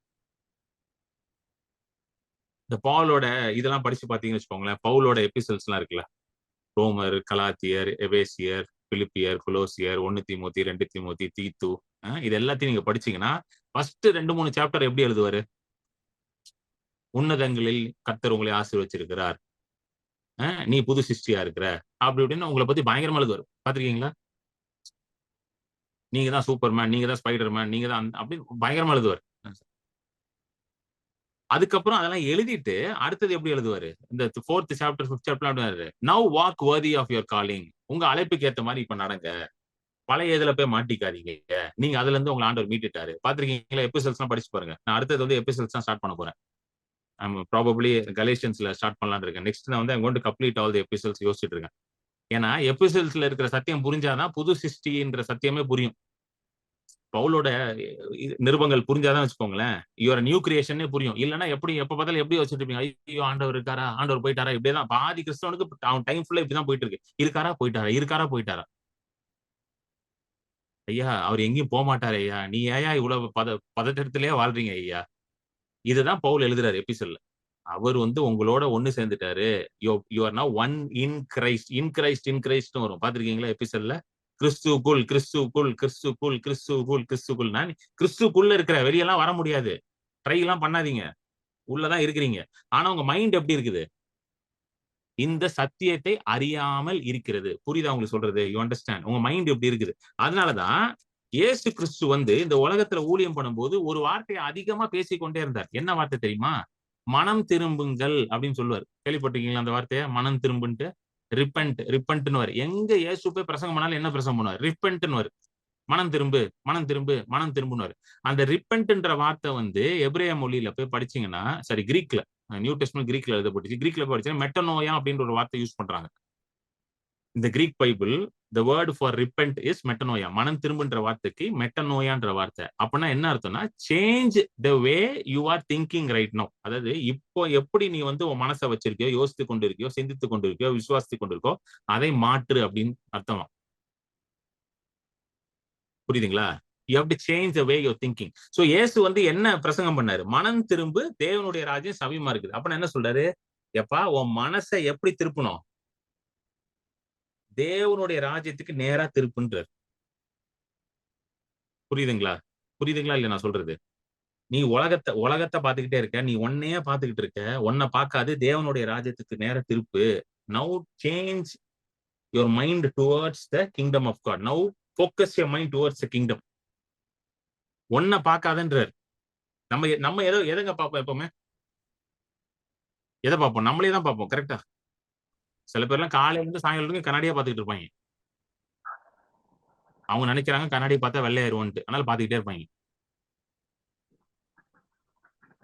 கண்ணாடியை பார்த்துட்டு இருந்தா ஒல்லி ஆயிருவோம், கண்ணாடியை பார்த்துட்டு இருந்தா இதாயிருவோம். அதனாலதான் பாருங்க காஸ்மெட்டிக் இண்டஸ்ட்ரி, பியூட்டி இண்டஸ்ட்ரி எல்லாம் வந்து $1 பில்லியன் இண்டஸ்ட்ரி நல்லா விக்குது. ஏன்னா மனுஷன் எப்பவுமே எதை பார்ப்பான்? அவுட்டர் மேனை தான் பார்ப்பான். அவுட்டர் மேன் என்னது? வெளியான மனுஷன் இதான் பார்த்துக்கிட்டே இருப்பான். ஆனா தேவன் வந்து உங்க மனசை பார்த்துக்கிட்டே இருக்கிறார். விஜய் எல்லாரையும் மியூட்ல வை விஜய், எக்ஸப்ட் சிஸ்டர் விஜய். தேவன் வந்து உங்க மனசை தான் பார்க்கிறாரு. ஆமென். உங்க மனசு வந்து இப்ப எங்க இருக்குது? அவுட்டர் மேனை பார்த்துக்கிட்டே இருக்குது. உங்க மனசு வந்து வெளிப்புறமான காரியங்களை பார்த்து கொண்டே இருக்குது. ஆண்டவர் சொல்றாரு அதை திருப்பி எங்க கொண்டு வந்துறாரு? என் கிட்ட கொண்டு வந்துறாரு. அதுதான் உங்க மைண்டை வந்து எங்க கொண்டு வரணும்? அவர்கிட்ட போக்கஸ் பண்ணும். அதனாலதான் பாருங்க இன்னைக்கு ரட்சிக்கப்பட்ட ஒரு மனுஷன் வந்து சில பாவங்களை செய்து கொண்டிருக்கானா அது வந்து எதனால? தன்னுடைய மனசை வந்து இன்னும் ஆண்டவர் பக்கம் ஃபுல்லா திருப்பாம உட்காந்துருக்காங்க. அவனுடைய பலவீனங்களை என்ன பண்றான்? அவன் வந்து அலோவ் பண்றான். ஏன் அலோவ் பண்றான்னா மனசு அங்க திரும்பல இன்னும். எத்தனை பேருக்கு புரியுது உங்களுக்கு? இது பிரச்சனையே இங்கதான் இருக்குது. சில பேர்லாம் வந்து என்கிட்ட கேட்பாங்க, சில கிறிஸ்தவர்கள்லாம் கேட்பாங்க, என்கிட்ட நிறைய பேர் கேட்டிருக்காங்க. ரீசெண்டா கூட சில பேர்லாம் கேட்டாங்க, இந்த பிரதர் நம்ம வந்து கிறிஸ்தவர்கள் நம்ம வைன் குடிக்கலாமா பிரதர் அப்படின்னுவாங்க. இந்த இந்த இந்த டவுட் வந்து உலகம் ஃபுல்லா இருக்குது கிறிஸ்தவர்களுக்கு. வைன் குடிக்கலாமா கூடாதா? அது என்ன வைன் குடிக்கணும்? நான் ஆல்கஹாலிக் வைங்க. டே இது ரொம்ப முக்கியம் வாழ்க்கையில இந்த டவுட் உங்களுக்கு. இப்படியே இந்த டவுட் கேட்டுக்கிட்டே இருப்பானுங்க. இதை குடிக்கலாமா வேண்டாமான்ட்டு. நான் சொல்லுவேன் உன் மனசு மாறலையா, அதனாலதான் உனக்கு இதெல்லாம் கேட்டுக்கிட்டு இருக்க நீ அப்படின்ட்டு. இது ஃபர்ஸ்ட் ஆஃப் ஆல் இந்த இன்னொரு ஒரு கொஸ்டின் பாத்திருக்கீங்களா? கிறிஸ்தவர்கள் சினிமா பார்க்கலாமா வேண்டாமா? இது பாத்திருக்கீங்களா? இந்த ஒரு கொஸ்டின் கேட்பாங்க. சினிமா பார்க்கலாமா வேண்டாமா? சீரியல் பார்க்கலாமா வேண்டாமா? நான் சொல்றேன் நீ கர்த்தரை தவிர எதை பார்த்தாலும் உன் வாழ்க்கை உருப்படாம தான் போகும். அதனால தயவுசெய்து பார்க்காதன்ற. புரியுதுங்களா உங்களுக்கு? கடவுளை தவிர நான் ஒரு விஷயத்த கண்டுபிடிச்சேன் வாழ்க்கையில. இயேசு கிறிஸ்துவை தவிர அவர் எனக்காக செய்ததை தவிர வேற எதை நான் பார்த்தாலும் தியானித்தாலும் என் வாழ்க்கையில என்ன பண்ண முடியாது? வெற்றி வராது. அது சினிமாவா இருக்கட்டும், டிராமாவா இருக்கட்டும், என்ன வேணா இருக்கட்டும். ஆனா பவுல் எப்படி எழுதுறாரு? எல்லாத்தையும் செய்வதற்கு எனக்கு என்ன உண்டு? அனுமதி உண்டு. ஆனா எல்லாமே எனக்கு பிரயோஜனம் கிடையாதுன்றார். That means what? You can do everything. You are permitted to do everything, but not everything edifies you. So நீங்க சினிமா பார்க்கும்போது எப்படி உங்க மைண்ட் நீங்க என்ன கொஸ்டின் கேட்கணும் உங்களை பார்த்து? டஸ் வாட்சிங் திஸ் மூவி எடிஃபை மீன் கேட்கணும் ஃபர்ஸ்ட். நம்ம எப்படி கேட்டுட்டு இருக்கோம்? பார்த்தா பாவமா இல்லை இப்படியே தான் கேட்டு இந்த பாவமா இல்லையா, கத்தருக்கு பிடிக்குமா பிடிக்காத. இந்த பாருங்க, காட் லவ்ஸ் யூ அன்கண்டிஷனலிங்க. நல்லா புரிஞ்சுக்கோங்க. God loves you unconditionally. சரிங்களா? Now do you have the revelation that God loves you unconditionally? நான் ரிப்பீட் பண்றேன். God loves you unconditionally, but do you have the revelation that God loves you unconditionally? ஆண்டவர் உங்களை வந்து நிபந்தனை இல்லாமல் நேசிக்கிறார். அது மாறவே மாறாது. நிபந்தனை கிடையாது. நிபந்தனை கிடையாதுன்னா என்னது? நோ கண்டிஷன்ஸ் அப்ளைடாம். எந்த நிபந்தனையும் போடாம ஆண்டவர் உங்களை நேசித்துக் கொண்டே இருக்கிறார். ஆனா அவர் உங்களை நிபந்தனை இல்லாம நேசிக்கிறார்னு உங்களுக்கு தெரியுமா அப்படின்னு கேட்டா தெரியாது. கரெக்டா? அது நமக்கு தெரியாது. அதனாலதான் பயத்துல இருக்கிறோம். ஏன் பயம் வருது? அவர் நேசிக்கிறாரா இல்லையான்னு ஃபுல்லா தெரியல. அதனால பயம் வந்துருது. ஒரு பிரச்சனை வந்து ஐயோ என்ன ஆகுமோ தெரியல. ஏன் பயம் வருது? ஏன்னா தெரியல. அவர் நேசிக்கிறாரான்னு தெரியல. அவர் என் மேல அன்பா இருக்காரான்னு தெரியல. ஏன் தெரியலன்னா மைண்ட் ஃபுல்லா எங்க இருக்குது? உலகத்து மேல உட்கார்ந்துருக்கு மைண்ட். மைண்ட் ஃபுல்லா எங்க உட்கார்ந்துருக்கு? பிரச்சனை மேல உட்கார்ந்துருக்கு. மைண்ட் ஃபுல்லா எது மேல உட்கார்ந்துருக்கு? அவுட்டர் மேன், வெளிப்புறமான மனுஷன் மேலதான் மைண்ட் போக்கஸ்டா இருக்கு. அதனாலதான் இயேசு என்ன பிரசங்கம் பண்ணாருங்க? மனம் திரும்புங்கள், தேவனுடைய ராஜ்யம் சமீபம் இருக்கு. Repent for the kingdom has come. Kingdom has come. இப்ப ராஜ்யம் வந்துருச்சு. அவர் பிரசங்கம் பண்ணும்போது ராஜ்யம் சமீபமா இருக்குன்னாரு. ராஜ்யம் பக்கத்துல வந்துருச்சுன்னாரு. இப்ப ராஜ்யம் வந்துருச்சா இல்லையாங்க? வந்துருச்சு. எங்க இருக்குது? உங்களுக்குள்ளதான் இருக்குது. இப்போ வந்து ராஜ்யம் வந்து சமீபமா இல்ல. It is right inside you, operating inside of you. இன்னைக்கு நீங்களும் நானும் ராஜ்யத்துக்குள்ளதான் இருக்கிறோம். ஆனா நம்ம ராஜ்யத்துக்குள்ள இருந்துட்டு ராஜ்யத்துக்குரிய காரியத்தை பார்க்காமல் ராஜ்யத்துக்கு வெளியில இருக்க காரியத்தை பார்த்துக்கிட்டு இருக்கோம். அதனாலதான் நம்ம டெய்லி ரிப்பெண்ட் பண்ணணும். Repentance is a daily thing. புரியுதுங்களா? மனம் திரும்புதல்ன்றது என்னதுங்க? டெய்லி நம்ம வாழ்க்கையில மனம் திரும்ப வேண்டியதா இருக்கு. நான் என் வாழ்க்கையில வந்து ஒரு விஷயத்தை நான் கண்டுபிடிச்சிட்டேன். டெய்லி நான் மனம் திரும்பினா என் வாழ்க்கை எப்படி இருக்குது? சந்தோஷமா இருக்கு. ஏதாவது ஒரு ஏன்னா நம்ம மைண்ட் எப்படி இருக்குன்னா, since we are in this world, நம்ம உலகத்துல இருக்கறனால நம்ம மைண்ட் வந்து நிறைய நேரம் இந்த உலகத்துல இருக்க காரியங்களை வந்து கேப்சர் பண்ணிக்கிட்டே இருக்குது, எடுத்துக்கிட்டே இருக்குது. பாத்துருக்கீங்களா? உங்களுக்கு அறியாமையே உங்களுக்கு சில காரியங்கள் வந்து உங்களுக்குள்ள போயிருது. ஏன் எப்படி போகுது? ஏன்னா you are interacting with the people in this world. நீங்க உலகத்துல இருக்க மக்களோட நீங்க வந்து ஒரு உறவுல இருக்கீங்க, அவங்களோட பேசுறீங்க, பழகுறீங்க. இதெல்லாம் இருக்கறனால அந்த காரியங்கள், அந்த அவிசுவாசம்லாம் என்ன பண்ணுது? ஆட்டோமேட்டிக்கா உள்ள போகுது. சோ இது எதுவுமே உங்களை அஃபெக்ட் பண்ணாம இருக்கணும்னா நீங்க என்ன பண்ணணும்? மனம் திரும்பிக் கொண்டே இருக்கணும். எதுக்கு நேரா உங்க மனசை திருப்பிக் கொண்டே இருக்கணுமா? தேவனுடைய ராஜ்யத்துக்கு நேராக மனசை திருப்பிக் கொண்டே இருக்கணும். இதை வந்து டெய்லி நம்ம பண்ணணும். அவர் பண்ண மாட்டார். It's a daily thing. Daily we need to focus on repentance. அத பண்ண பண்ண உங்க வாழ்க்கை எப்படி இருக்குது? வெற்றியான வாழ்க்கையா இருக்குது. எத்தனை பேருக்கு புரியுது நான் சொல்றது? இந்த மனம் திரும்புதெல்லாம் இயேசு கிறிஸ்து பிரசங்கம் பண்ணார். இந்த ரிப்பென்டன்ஸ் தான் ஆண்டவர் பேசுறார். ஏன் மனம் திரும்புவது ரொம்ப முக்கியம்னா, பாருங்க, இன்னைக்கு நிறைய பேருக்கு பிரச்சனை வந்து தேவ சித்தம் தான். பிரதர், தேவ சித்தம் என்னன்னு எனக்கு சொல்லுங்க பிரதர்னுவாங்க. இந்த பொண்ணை கல்யாணம் பண்ணுமா, அந்த பொண்ணை கல்யாணம் பண்ணுமா, இந்த மாப்பிள்ளை கல்யாணம் பண்ணுமா, அந்த மாப்பிள்ளை கல்யாணம் பண்ணுமா, இந்த வேலைக்கு போகணுமா, அந்த வேலைக்கு போகணுமா, எது தேவ சித்தம்? இதுலயே தான் பாதி நேரம் ஓடுது வண்டி, பாதி பேருக்கு. புரியுதுங்களா? வாங்க ரோமர் 12க்கு வாங்க. ரோமர் 12 1, 2 படிங்க சிஸ்டர்.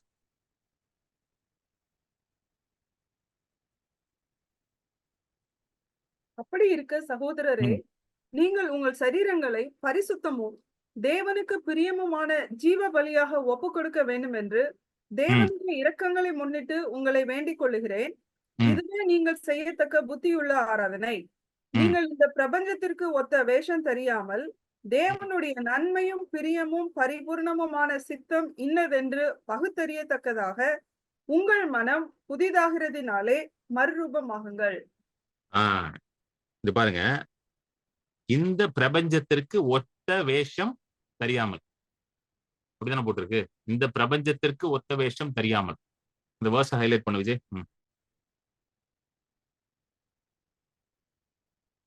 பிரபஞ்சத்திற்கு ஒத்த வேஷம் தெரியாமல்னா என்ன அர்த்தம்? பிரபஞ்சம்னா என்னதுங்க? உலகம். உலகத்தை போல வேஷம் போடாதீங்க. புரியுதுங்களா? உலகத்தை போல வேஷம் போடாதீங்கன்னு அர்த்தம். அப்படின்னா என்னது? உலகத்தை போல யோசிக்க, அதாவது வேஷம் ஒண்ணு திரும்ப நம்மளுக்கு மைண்ட் எங்க போயிருது? அவுட்டர் மேனுக்கு போயிருது. கரெக்டா? அப்படின்னா பிரதர் ஜீன்ஸ் பேண்ட் போடக்கூடாதா பிரதர்? உடனே இப்படி போயிடுறாங்க நம்ம ஆளுங்க. ஜீன்ஸ் பேண்ட் போடக்கூடாது. நம்ம பாத்தீங்களா? அதுதான் மனம் புதிதாகலன்னா இப்படிதான் போகும் மைண்ட். கண்டதும் ஜீன்ஸ் பேண்ட் போடாதீங்க, செருப்பு போடாத, ஷூ போடாத.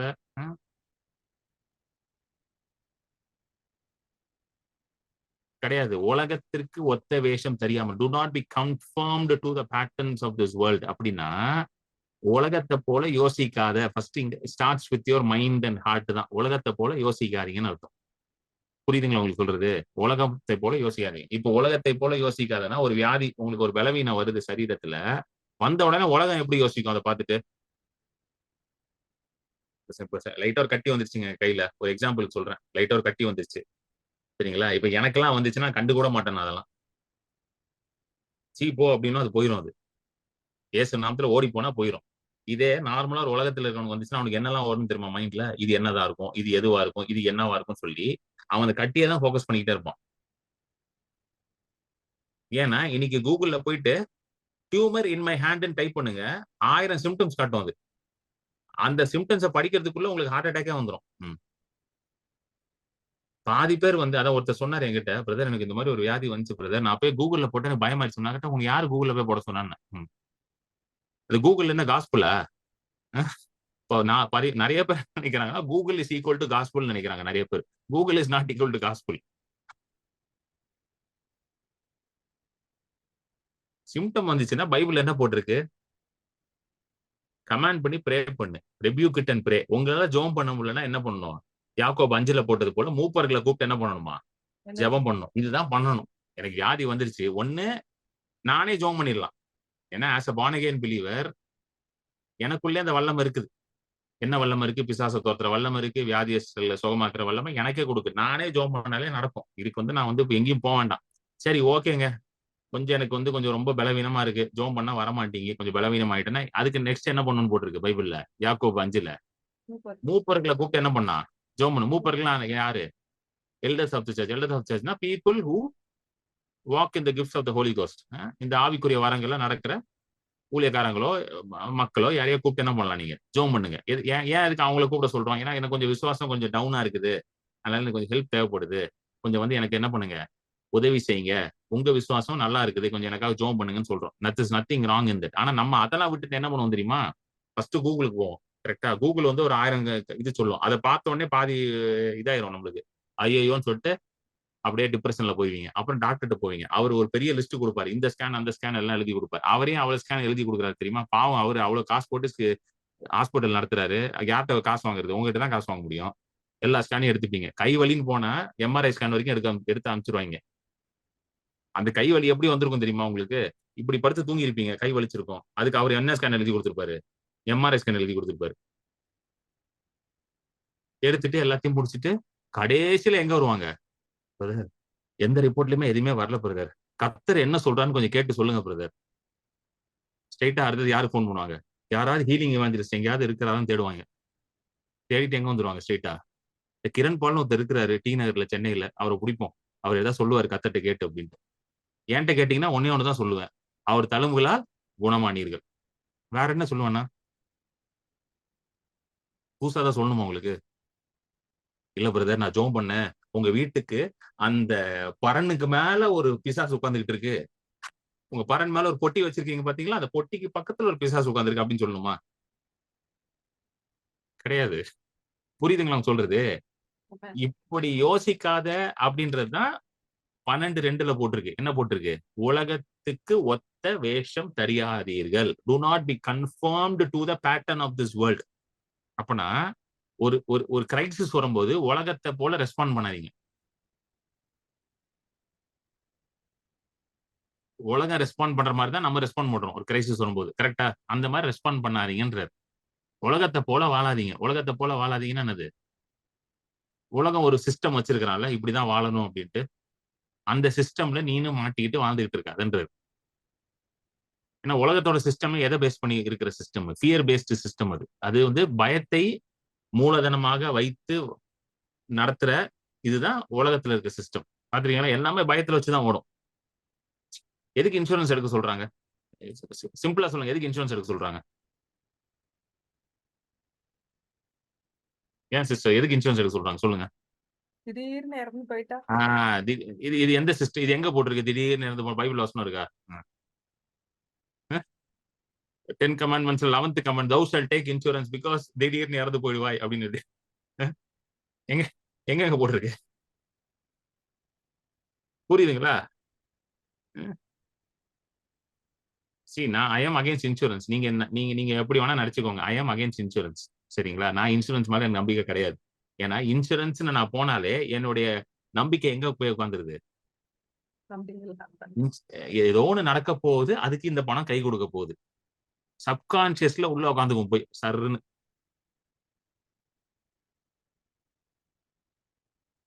You understand? நீங்க என்ன வேணா நினைச்சுக்கோங்க. But I don't believe in insurance. நான் இன்சூரன்ஸ் போட்டதே கிடையாது வரைக்கும். ஏன்னா ஏன் வசனம் என்ன பண்ணுது சொல்லியிருக்கு? யாத்ராகமும் 23:25 எடுத்து படிங்க சிஸ்டர். எடுங்க அந்த வசனத்தை. எக்ஸோடஸ் 23:25.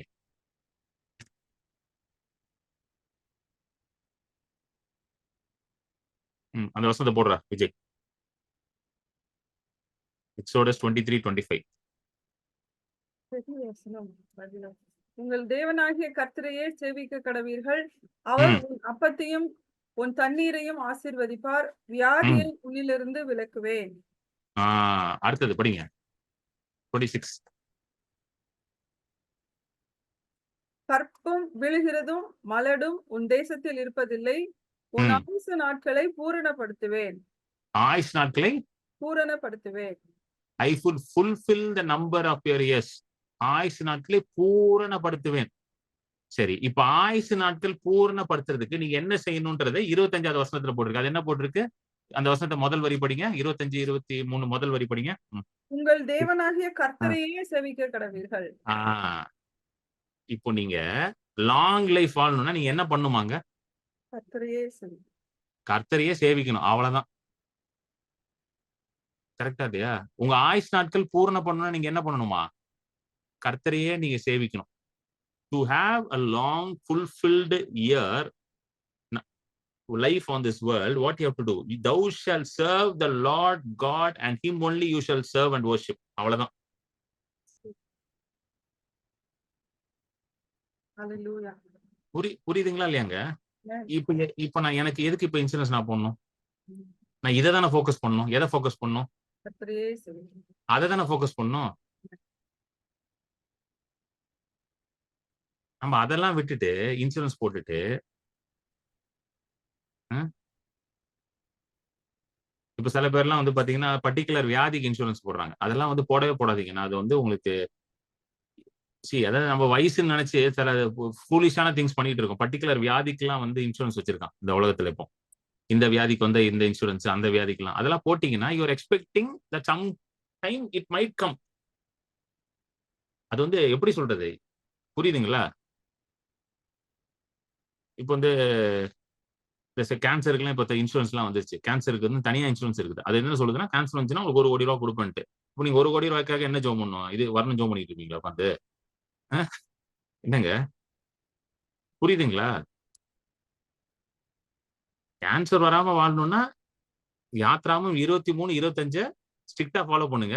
கேன்சர் என்ன சின்ன தலைவலி கூட வராது கிட்ட.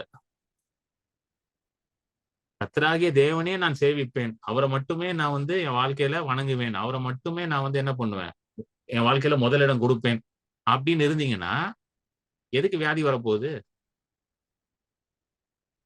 இப்ப எது ஈஸி? கர்த்தரை சேவிக்கிறது தான் easy.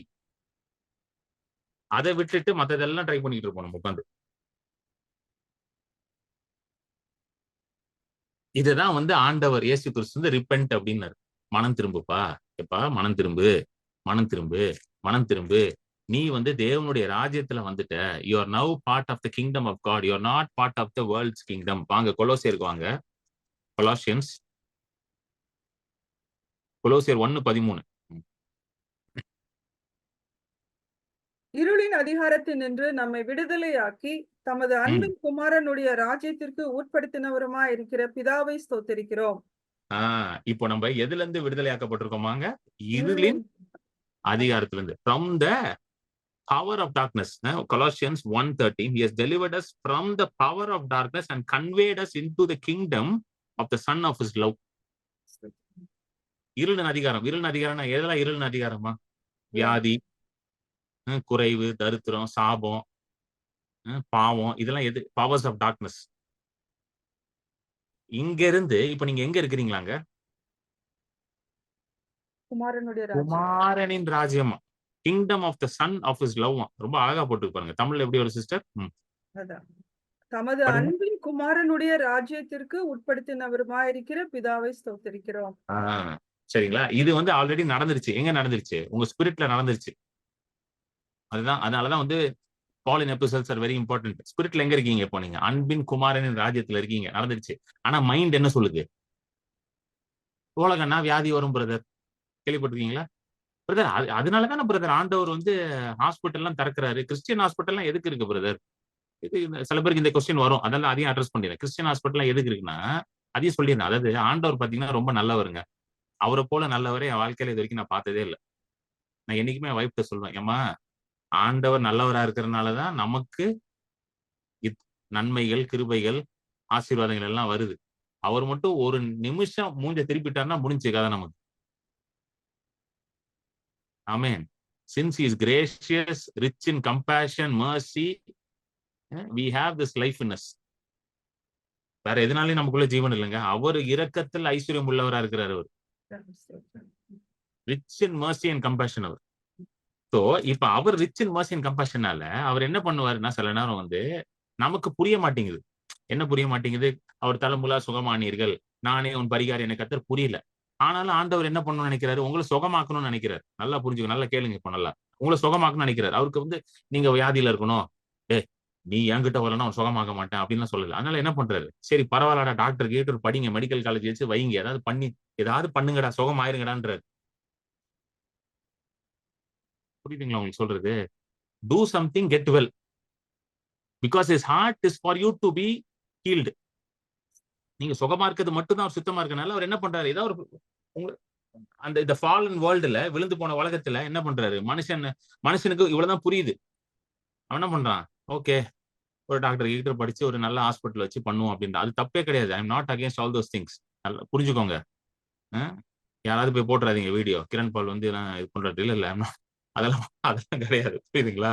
I highly respect all the doctors. அவங்க எல்லாம் இருக்கிறனாலதான் நிறைய பேர் இன்னைக்கு உயிரோட இருக்கிறாங்க. விசுவாசம் பத்த மாட்டேங்குது.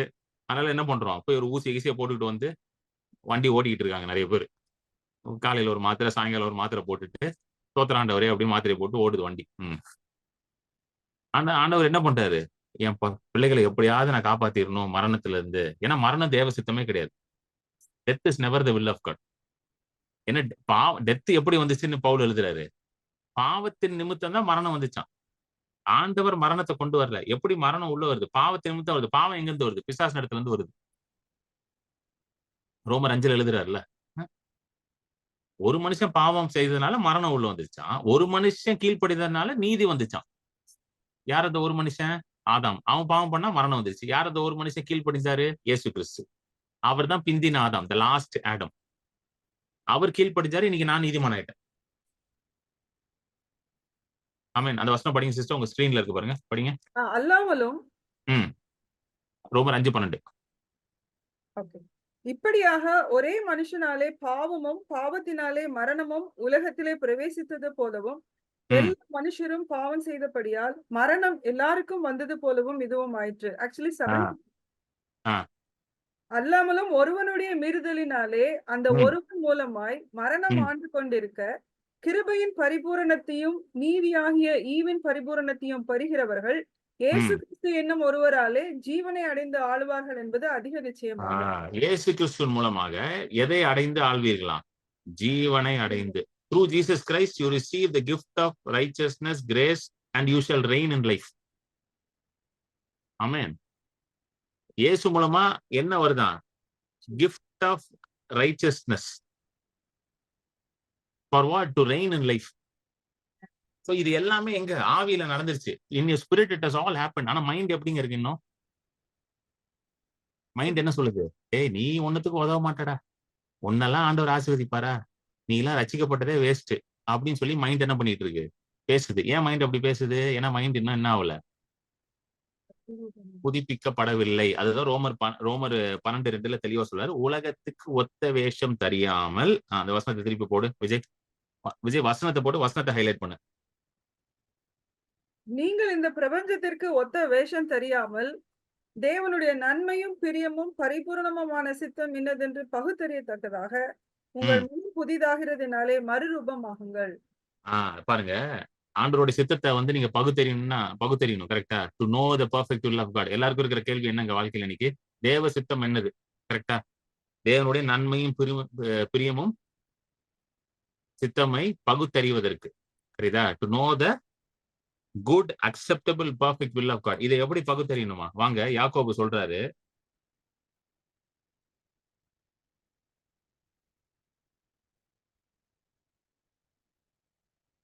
21 எடுங்க. யாக்கோபு 1:21 ரொம்ப முக்கியமான வசனம்.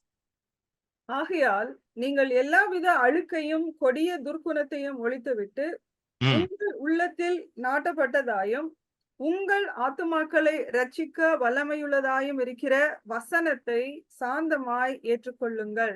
ஓகே, நல்லா கவனிங்க. நான் சொன்ன பாத்தீங்களா, உங்க சோல், உங்க ஆத்மா. கரெக்டா? அந்த ஆத்மாலதான் இப்ப என்ன தேவைப்படுது? ஒரு ரெனியூவல் தேவைப்படுது, புதுப்பித்தல் தேவைப்படுது. சோ இந்த ஆத்மாவை ரட்சிக்கணும். எதுல இருந்து ரட்சிக்கணும்? உலகத்துல இருக்கிற துர்குணங்கள், பொல்லாத காரியங்கள் இருந்து அதை ரட்சிக்கப்படும். ரட்சிக்கணும். Save it from the filthiness of this world. அதுதான் அவர் எழுதுறாரு. எப்படி எழுதுறாரு பாருங்க. therefore lay aside all filthiness and overflow of wickedness. இதெல்லாம் எங்க இருந்து வருது? உலகத்துல இருந்து வருது. filthiness, அசுத்தம், துர்குணங்கள் இதெல்லாம் எங்க இந்த உலகத்துல இருந்து அதெல்லாம் ஓரம் கட்டிட்டு உங்க ஆத்மாவை ரட்சிக்கிற வசனத்தை என்ன பண்ணுங்களா எடுத்துக்கோங்கன்றாரு. ஆமென். And receive with meekness the implanted word which is able to save your souls. So உங்க மனசை வந்து இப்போ நீங்க எதனால நீங்க வந்து ஒவ்வொரு நாளும் ரட்சிப்புக்குள் நடத்தணும்? எப்படி நடத்தணும்? வசனத்தின் மூலமாக. அதனாலதான் reading the word of God, meditating the word of God is not an option, it is a must. அந்த ஆப்ஷனே கிடையாது. வார்த்தையை படிக்கிறதும் தியானிக்கிறதும் என்ன கிடையாதுங்க, ஆப்ஷன் கிடையாது. சரி டைம் இருந்தா படிப்போம் பிரதர். அப்போ கஷ்டம் தான். மனசு எப்ப பார்த்தாலும் எப்படி பேசும்? நெகட்டிவா தான் பேசிக்கிட்டே இருக்கும். விசுவாசமே வேலை செய்யாது. ஏன் வேலை செய்ய மாட்டேங்குது விசுவாசம்? ஏன்னா தெளிவா போட்டிருக்கு ரோமர் 10:17 விசுவாசம் கேள்வினால் வரும், கேள்வி தேவனுடைய வசனத்தினால் வரும். சோ ஏன் விசுவாசம் வேலை செய்ய மாட்டேங்குதுன்னா வசனம் உள்ள போக மாட்டேங்குது. வசனம் உள்ள போனாதானே விசுவாசம் வேலை செய்யும். உள்ள இருக்க விசுவாசம் வேலை செய்யும். Faith comes by hearing the word, hearing and hearing by the word, not hearing the news. நியூஸை கேட்ட விசுவாசம் வேலை செய்யுமா? டாக்டர் சொல்றது கேட்ட விசுவாசம் வேலை செய்யுமா? பக்கத்து வீட்டுக்காரன் சொல்றது கேட்ட விசுவாசம் வேலை செய்யுமா? உங்க பேங்க் அக்கவுண்ட் சொல்றது கேட்ட விசுவாசம் வேலை செய்யுமா? இல்ல உங்க டாக்டர் ரிப்போர்ட் சொல்றதை பார்த்தா விசுவாசம் வேலை செய்யுமா? கிடையாது. வேத வசனம் சொல்றதை கேட்டாதான் விசுவாசம் வேலை செய்யும். That is why faith comes by hearing the word of God, not by anything else. அதனாலதான் யாக்கோபு 1 திருப்பி போடு விஜய். யாக்கோபு 1:21 அந்த வசனம் திருப்பி படிங்க சிஸ்டர். ரொம்ப முக்கியமான வசனம். ஆகையால் நீங்கள் எல்லாவித அழுக்கையும் கொடிய துர்குணத்தையும் ஒழித்துவிட்டு உங்கள் உள்ளத்தில் நாட்டப்பட்டதாயும் உங்கள் ஆத்துமாக்களை ரட்சிக்க வல்லமையுள்ளதாயும் இருக்கிற வசனத்தை சாந்தமாய் ஏற்றுக்கொள்ளுங்கள். சோ இப்போ மைண்ட் வந்து பிரதர், மைண்ட் ஒரே கையமொய்யான் இருக்கு பிரதர். மைண்ட்ல பீஸே இல்ல பிரதர். மைண்ட் ஃபுல்லா பயமா இருக்குன்னா உள்ள என்ன இல்ல? வசனம் இல்லைன்னு அர்த்தம். புரியுதா உங்களுக்கு சொல்றது? பிரதர் ரட்சிக்கப்பட்டோம் பிரதர், ஞானஸ்தானம் எல்லாம் எடுத்துட்டோம் பிரதர், ஆனா மைண்ட் ஃபுல்லா ஏதோ ஃபிஷ் மார்க்கெட் மாதிரி இருக்கு பிரதர். கையமையா ஃபிஷ் மார்க்கெட் போயிருக்கீங்களா? ஃபிஷ் மார்க்கெட்டுக்கு போயிட்டு வெளியே வந்தீங்கன்னா you will smell like fish. கவனிச்சிருக்கீங்களா?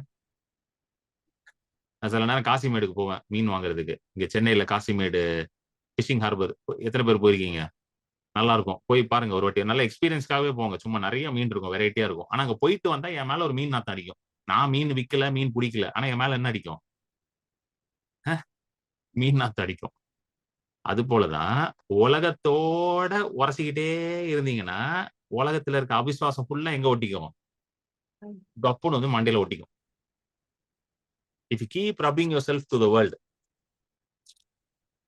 what happens? All the filthiness, wickedness, unbelief starts sticking to in you.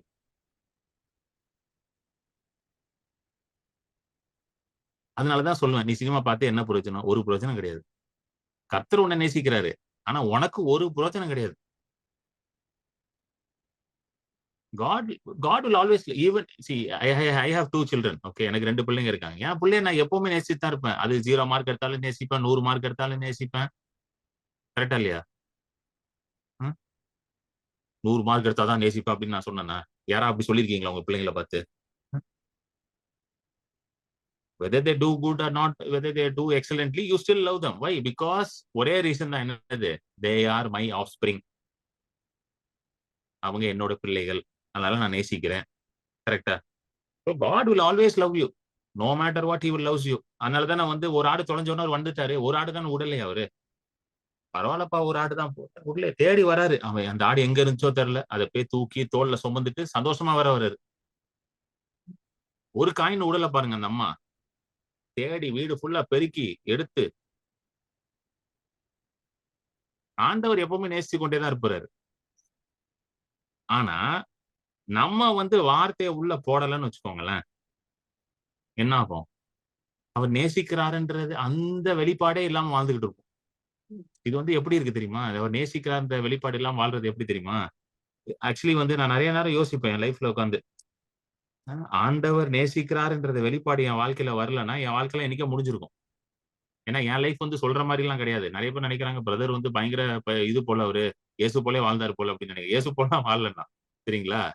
அவர் நேசிக்கிறான்ற வெளிப்பாடு வந்த பிறகு என் வாழ்க்கையில ஒரு பெரிய மறுமலர்ச்சியே உண்டாச்சு. ஒரு பெரிய எழுப்புதலே உண்டாச்சு. என் லைஃபே மாறிச்சு. ஏன்னா அவருடைய அன்பு மட்டும் தான் அந்த உலகத்துல எப்படி இருக்குது? பெர்மனன்ட்டா இருக்குது, கான்ஸ்டன்ட்டா இருக்குது. மிச்சது எல்லாமே வேரியபிள் லவ் தான். கரெக்ட்டா இல்லையா? எல்லாம் மாறிக்கிட்டே இருக்கும். ஒருத்தர் வந்து நம்ம இப்ப நேசிக்கிறாருன்னா, ஏதோ இருக்குன்னு நேசிப்பாங்க. சில பேர் பார்த்திருக்கீங்களா? சில பேர் உங்களோட ஃப்ரெண்டா இருப்பாங்க. ஏன் ஃப்ரெண்டா இருப்பாங்கன்னா, உங்ககிட்ட ஏதோ இருக்குது. You have something they will be friends with you. நீங்க நினைப்பீங்க, ஓ பயங்கர ஃப்ரெண்டுன்னு. அவரு ஏதோ ஒரு பார்த்தா வந்திருக்காரு. சும்மாலாம் வந்து ஃப்ரெண்டா இல்ல அவரு. சோ உலகத்துல இருக்கிறதெல்லாம் எப்படி இருக்குது? வேரியபிளா தான் இருக்குது. ஆனா ஆண்டவரோட அன்பு மட்டும் தான் எப்படி இருக்குங்க? கான்ஸ்டன்ட்டா இருக்குது. மாறவே மாட்டேங்குது. இயேசு நேற்றும் இன்றும் என்றும் மாறாதவர். ஐ அம் தி லார்ட் தட் சேஞ்சஸ் நாட். நான் மாறாத தேவன். இது புரியறதுக்கு நம்ம என்ன பண்ண வேண்டியதா இருக்கு? நம்மளுடைய ஆத்துமாவை தினந்தோறும் ரட்சிக்க வேண்டியதா இருக்குது. அதுதான் யாக்கோபு எழுதுறாரு. Take the implanted word by which you might save your soul. இந்த வார்த்தையை எடுத்து உம்முடைய ஆத்துமாவை நீங்க என்ன பண்ணுங்க? ரட்சிப்புகள் நடத்துங்க. Save your soul because your soul is always saying that you are not loved by God. உங்க ஆத்மா எப்பவுமே அப்படின்னு சொல்லிட்டு இருக்கு, நீ ஆண்டவர் நேசிக்கல, ஆண்டவர் நேசிக்கல, ஆண்டவர் நேசிக்கல. என்ன பாவம் பண்ணணும் தெரியல பிரதர், என்ன பாவம் பண்ணணும் தெரியல பிரதர். பாதி கிறிஸ்டியன் சொல்ற வார்த்தை இதுதான். என்ன பாவம் பண்ணணும் தெரியல பிரதர். என்ன பாவம் பண்ணணும் உங்களுக்கு தெரியவே வேண்டாம். எல்லா ஒன்னே ஒண்ணுதான் உங்களுக்கு தெரியணும். நீங்க என்ன பாவம் பண்ணிதாலும் அதெல்லாம் எங்க போயிடுச்சு? கல்வாரி சிலுவையில அவர் மேல போயிடுச்சு. இது தெரிஞ்சா போதுங்க. ஆனா நம்ம என்ன பேசிட்டு இருக்கோம் இன்னும்? என்ன பாவம் பண்ணணும் தெரியல பிரதர், என்ன பாவம் பண்ணணும் தெரியல. எல்லா பாவமும் கல்வாரி சிலுவையில அவர் மேல போயிடுச்சு. இது தெரியுமா உங்களுக்கு? இது தெரிஞ்சிச்சுன்னா என்ன பாவமோ பண்ணணும் அப்படின்னு நீங்க வந்து என்ன பண்ணிட்டு புலம்பிட்டு இருக்க மாட்டீங்க. rather you will be rejoicing saying the Lord has forgiven me அப்படின்ட்டு.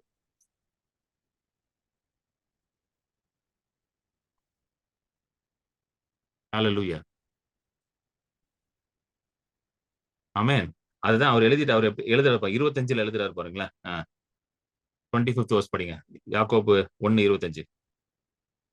சுயாதீன பிரமாணமாகிய பூரண பிரமாணத்தை உற்று பார்த்து அதிலே நிலைத்திருக்கிறவனே கேட்கிறதை மறக்கிறவனாயிராமல் அதற்கேற்ற கிரியை செய்கிறவனாய் இருந்து தன் செய்கையில் வாக்கியவானாய் இருப்பான். இது என்ன பிரமாணம் போட்டிருக்கு? சுயாதீன பிரமாணம். Perfect law of liberty. இந்த பெர்ஃபெக்ட் லா ஆஃப் லிபர்ட்டின்னு ஏதோ புது லா, மோசே லா மாதிரி புது லா போல அப்படி இல்ல. Perfect law of liberty is the word of God. Amen. Law of லிபர்ட்டின்னு எங்கெல்லாம் பைபிள்ல வருதோ it is talking about the word of God which is able to set you free. Because only the word of God, the truth can set you free.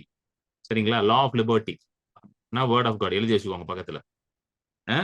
But he who looks into the perfect law of liberty continues in it and not forgetful hearer but a doer of the work, this one will be blessed in what he does. So யாரை பத்தி இங்க போட்டிருக்கான்? எவன் வந்து வார்த்தையில நிலைத்து நின்று அந்த வார்த்தையை படி செய்கிறானோ அவன் செய்வதெல்லாம் வாய்க்கும். அதுதான் எழுதியிருக்கு. ஏன்னா அது எப்படி கம்பேர் பண்றாருன்னா பாருங்க, 22வது வசனத்தை படிங்க. அது எப்படி அவரு அதை எக்ஸ்பிளைன் பண்றாரு பாருங்க. யாக்கோபு 22 படிங்க. அல்லாமலும் நீங்கள் உங்களை வஞ்சியாதபடிக்கு திருவசனத்தை கேட்கிறவர்களாய் மாத்திரம் அல்ல, அதன்படி செய்கிறவர்களாயும் இருங்கள். பாருங்க, ஃபர்ஸ்ட் என்ன சொல்றாருன்னா எப்படி வசனத்தை உங்க வாழ்க்கையில யூஸ் பண்ணணும்ன்றாரு. என்ன சொல்றாருன்னா உங்களை வஞ்சியாமல் இருங்கன்றாரு. வஞ்சியாமல் இருங்கன்னு அர்த்தம் டோன்ட் டிசீவ் யுவர் செல்ஃப். அதான் நான் சொல்றேன் பாருங்களா, you can not deceive God. நீங்க ஆண்டவரெல்லாம் ஏமாத்த முடியாது, உங்களை தான் ஏமாத்திக்க முடியும். நீங்க பைபிள் படிக்கலன்னா யாரை ஏமாத்துறீங்க? உங்களை ஏமாத்துறீங்க, ஆண்டவரெல்லாம் ஏமாத்தல. நீங்க புரியுதுங்களா? எங்க வீட்டுல சொல்லுவாங்க, நான் சின்ன வயசுல படிக்கும் பொழுது, நீ படிக்கலன்னா உன்னை நீ ஏமாத்திக்கிறேன்ட்டு. அது எப்ப எனக்கு புரிஞ்சு? பெரியவன் ஆன பிறகுதான் புரிஞ்சு. அது வரைக்கும் நான் என்ன நினைச்சு, நான் என்ன பண்ணுவேன் தெரியுமா? அந்த படிக்கிறேன்னு சொல்லிட்டு கதவை போட்டுட்டு படுத்து தூங்கிட்டு இருப்பேன் ரூம்ல. இந்த காலேஜ் படிக்கும் போது அதெல்லாம் நிறைய பேர் பண்ணிருப்பீங்க நீங்களும். படிக்கிறேன் அப்படின்னு சொல்லிட்டு கதவை போட்டு தூங்கிட்டு இருப்பேன். அப்ப எனக்கு புரியல, அதுக்கப்புறம் புரிஞ்சிச்சு. எங்க அப்பா சொல்றாரு, உன்னை நீ ஏமாத்திக்கிறடா அப்படின்ட்டு. நான் நினைச்சேன் எங்க அப்பா ஏமாத்திட்டேன்னா கதவை பூட்டிட்டு படிக்கிற மாதிரியே ஒரு இதை கொடுத்துக்கிட்டு இருக்கேன், ஆக்ட கொடுத்துக்கிட்டு இருக்கேன் அப்படின்ட்டு. கிடையாது. அதனாலதான் அததான் யாக்கோபு எழுதுறாரு. என்ன எழுதுறாரு? சிஸ்டர் படிங்க திருப்பி. உங்களை நீங்கள் வஞ்சியாதபடிக்கு திருவசனத்தை கேட்கிறவர்களாய் மாத்திரம் அல்ல, அதன்படி செய்கிறவர்களாயும் இருங்கள். கேட்கிறவர்கள் மாத்திரம் இருக்கக்கூடாது, செய்கிறவர்கள். So do not be deceivers of yourself, but be doers of the word and not just hearers. அப்படின்னா என்னது? மெசேஜ் கேட்கறது மட்டும் பத்தாதுன்றாரு ஆண்டவர். வார்த்தையை படிக்கிறது மட்டும் பத்தாதுன்றார். அதை தியானம் பண்ணு, அதன்படி செய் அப்படின்றார். ஹல்லேலூயா. புரியுதுங்களா? எத்தனை பேர் புரியுது? Amen. வெறும் மெசேஜ் மட்டும் கேட்காத, அதை படிச்சு, அதை தியானம் பண்ணி, அதைப்படி செய். புருஷர்களே உங்கள் மனைவியை அன்பு கூறுங்கள் அப்படின்னு படிச்சுட்டு, "பா என்னம்மா எழுதியிருக்காருயா பவுலு. மேரேஜ் கவுன்சிலிங்லாம் பவுலெல்லாம் அடிச்சுக்க முடியாதுங்க." அப்படின்னு சொல்லிட்டு மனைவிட்ட போய் சண்டை போட்டுட்டு இருக்கக்கூடாது. பவுலு சூப்பர்ங்க. ஒருத்தர் சொல்றாரு, "பிரதர் பவுலுக்கு கல்யாணம் ஆகலனாலும் மேரேஜ் பத்தி நல்லா எழுதியிருக்காரு பிரதர்ன்னு." நான் நினைச்சேன், ஐயோ! அவரு எழுதினாரு. நீ என்னய்யா பண்ற அத வச்சு? நம்ம ஆளுங்க கமெண்ட்ரி குடுத்துக்கிட்டே இருப்பாங்க எல்லாத்துக்கும். நல்லா எழுதியிருக்காராம். மேரேஜ் பண்ணலனாலும் அவரு. மேரேஜ் பண்ணி நீங்க என்ன பண்றீங்க?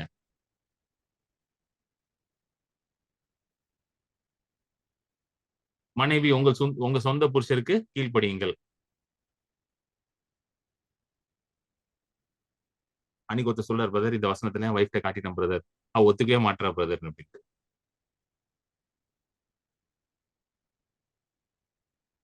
புரியுதுங்களா? அததான் பவுல் என்ன எழுதுறாரு? "Do not be only hearers of the word but be doers." அப்பன்னா என்னது? படிச்சத கேட்டா மட்டும் பத்தாது, படிச்சா மட்டும் பத்தாது. அத உட்கார்ந்து என்ன பண்ணணும்?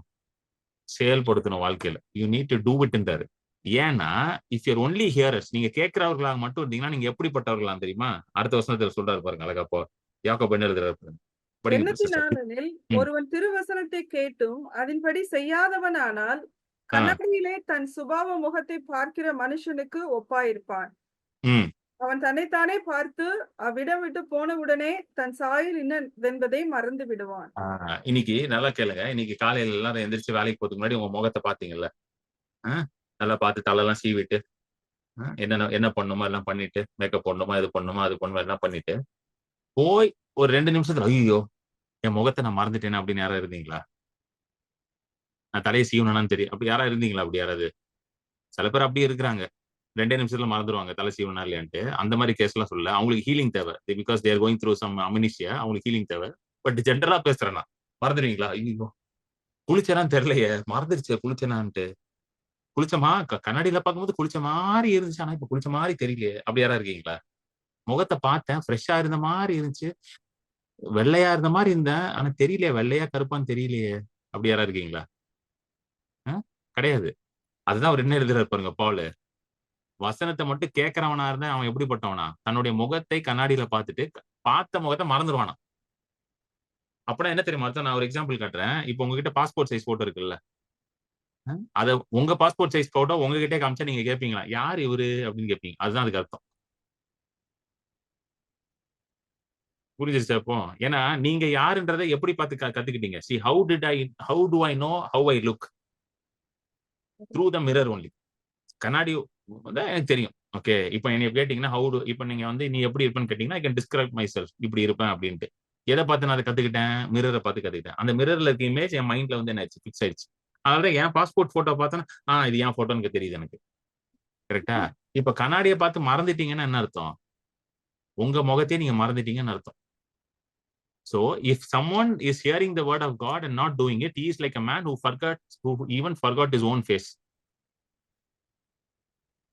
ஒருத்தன் வந்து தன் முகத்தை பார்த்து மறந்துட்டான்னு வச்சுக்கோங்க. அவன் தான் எப்படிப்பட்ட மனுஷனா? வார்த்தைய படிச்சு அதன்படி செய்யாத மனுஷன். இது கொஞ்சம் மோசமான நிலைமை தான் எனக்கு தெரிஞ்சு. இப்படிதான் வந்து நெறைய பேர் வாழ்ந்துகிட்டு இருக்காங்க. கண்ணாடியெல்லாம் பார்ப்பேன் பிரதர். அந்த டைம் நல்லா இருக்கும் பிரதர். சில பேர் சொல்லுவாங்க, பிரதர் மெசேஜ் கேட்கும்போது நல்லா இருக்கு பிரதர். பூஸ்ட் குடிச்ச மாரி இருக்கு பிரதர் அப்படின்னுவாங்க. கேட்டுருக்கீங்களா? மெசேஜ் பூஸ்ட் குடிச்ச மாரி இருக்கு பிரதர்ன்னுவாங்க. அதுக்கப்புறம் ஏன் பூஸ்ட் குடிச்ச மாரி இல்லன்னா, அந்த மெசேஜ் அங்கேயே மறந்துருது. அங்கேயே மறந்துட்டு அதுக்கப்புறம் என்ன பண்ண வேண்டியது? உலகத்துக்கு ஒத்த வேஷம் தரித்துக் கொண்டு வாழ்ந்திருக்குது. இதுதான். And be conformed to the pattern of this world. So உலகத்திற்கு ஒத்த வேஷம் போடாமல் மனம் திரும்பி எப்படி வாழணும் தெரியுமா? வசனத்த படிச்சு, அந்த வசனத்துல பரிசுத்த ஆவியானவர் எனக்கு என்ன இன்னைக்கு பேசுறான்னு அத எடுத்து அத பிராக்டிஸ் பண்ண ஆரம்பிக்கணும் ஃபர்ஸ்ட்.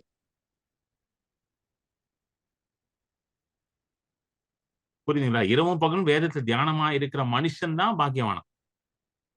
அத எடுத்து படிச்சு, அத என் வாழ்க்கையில அத நான் எப்படி பிராக்டிஸ் பண்றது? How do I do it? Revelation is very important. நல்லா புரிஞ்சுக்கோங்க. தேவனை குறித்த வெளிப்பாடு ரொம்ப ரொம்ப ரொம்ப முக்கியம். அது இல்லாமல் சக்சஸ்ஃபுல்லா கிறிஸ்டியன் லைஃப் வாழவே முடியாது. தேவனை குறித்த வெளிப்பாடு இல்லைன்னா கிறிஸ்துவ வாழ்க்கையே வாழ முடியாது. ஏன்னா தேவனை குறித்த வெளிப்பாடுல தான் உங்களுக்கு என்ன உண்டாகுது? உங்களை குறித்த வெளிப்பாடே வருது. Through the revelation of God, you get a revelation of yourself. தாவீது ஏன் வந்து ஹைலி சக்சஸ்ஃபுல் கிங் தெரியுமா? தாவீது வந்து one of the highly successful kings. David was very successful. அவனுடைய ரெயின்ல வந்து இஸ்ரேல் வந்து ரொம்ப நல்லா இருந்துச்சான் தாவீது இருக்கு. ஏன்னா அவனுக்கு தேவனை குறித்த ஒரு நல்ல வெளிப்பாடு இருந்துச்சு. என்ன வெளிப்பாடு? கர்த்தர் நல்லவர்ன்ற ஒரு வெளிப்பாடு இருந்துச்சு. கர்த்தர் உண்மை உள்ளவர்னு ஒரு வெளிப்பாடு இருந்துச்சு. கர்த்தர் மாறாதவர்ன்ற ஒரு வெளிப்பாடு இருந்துச்சு. கர்த்தர் என்னை கைவிட மாட்டார். கர்த்தர் எனக்கு ஜெயத்தை கொடுப்பார். கர்த்தர் வந்து சாம்பல்ல கடக்கிற ஒரு மனுஷனை எழுப்பி சிங்காசனத்துல அமர செய்வார்.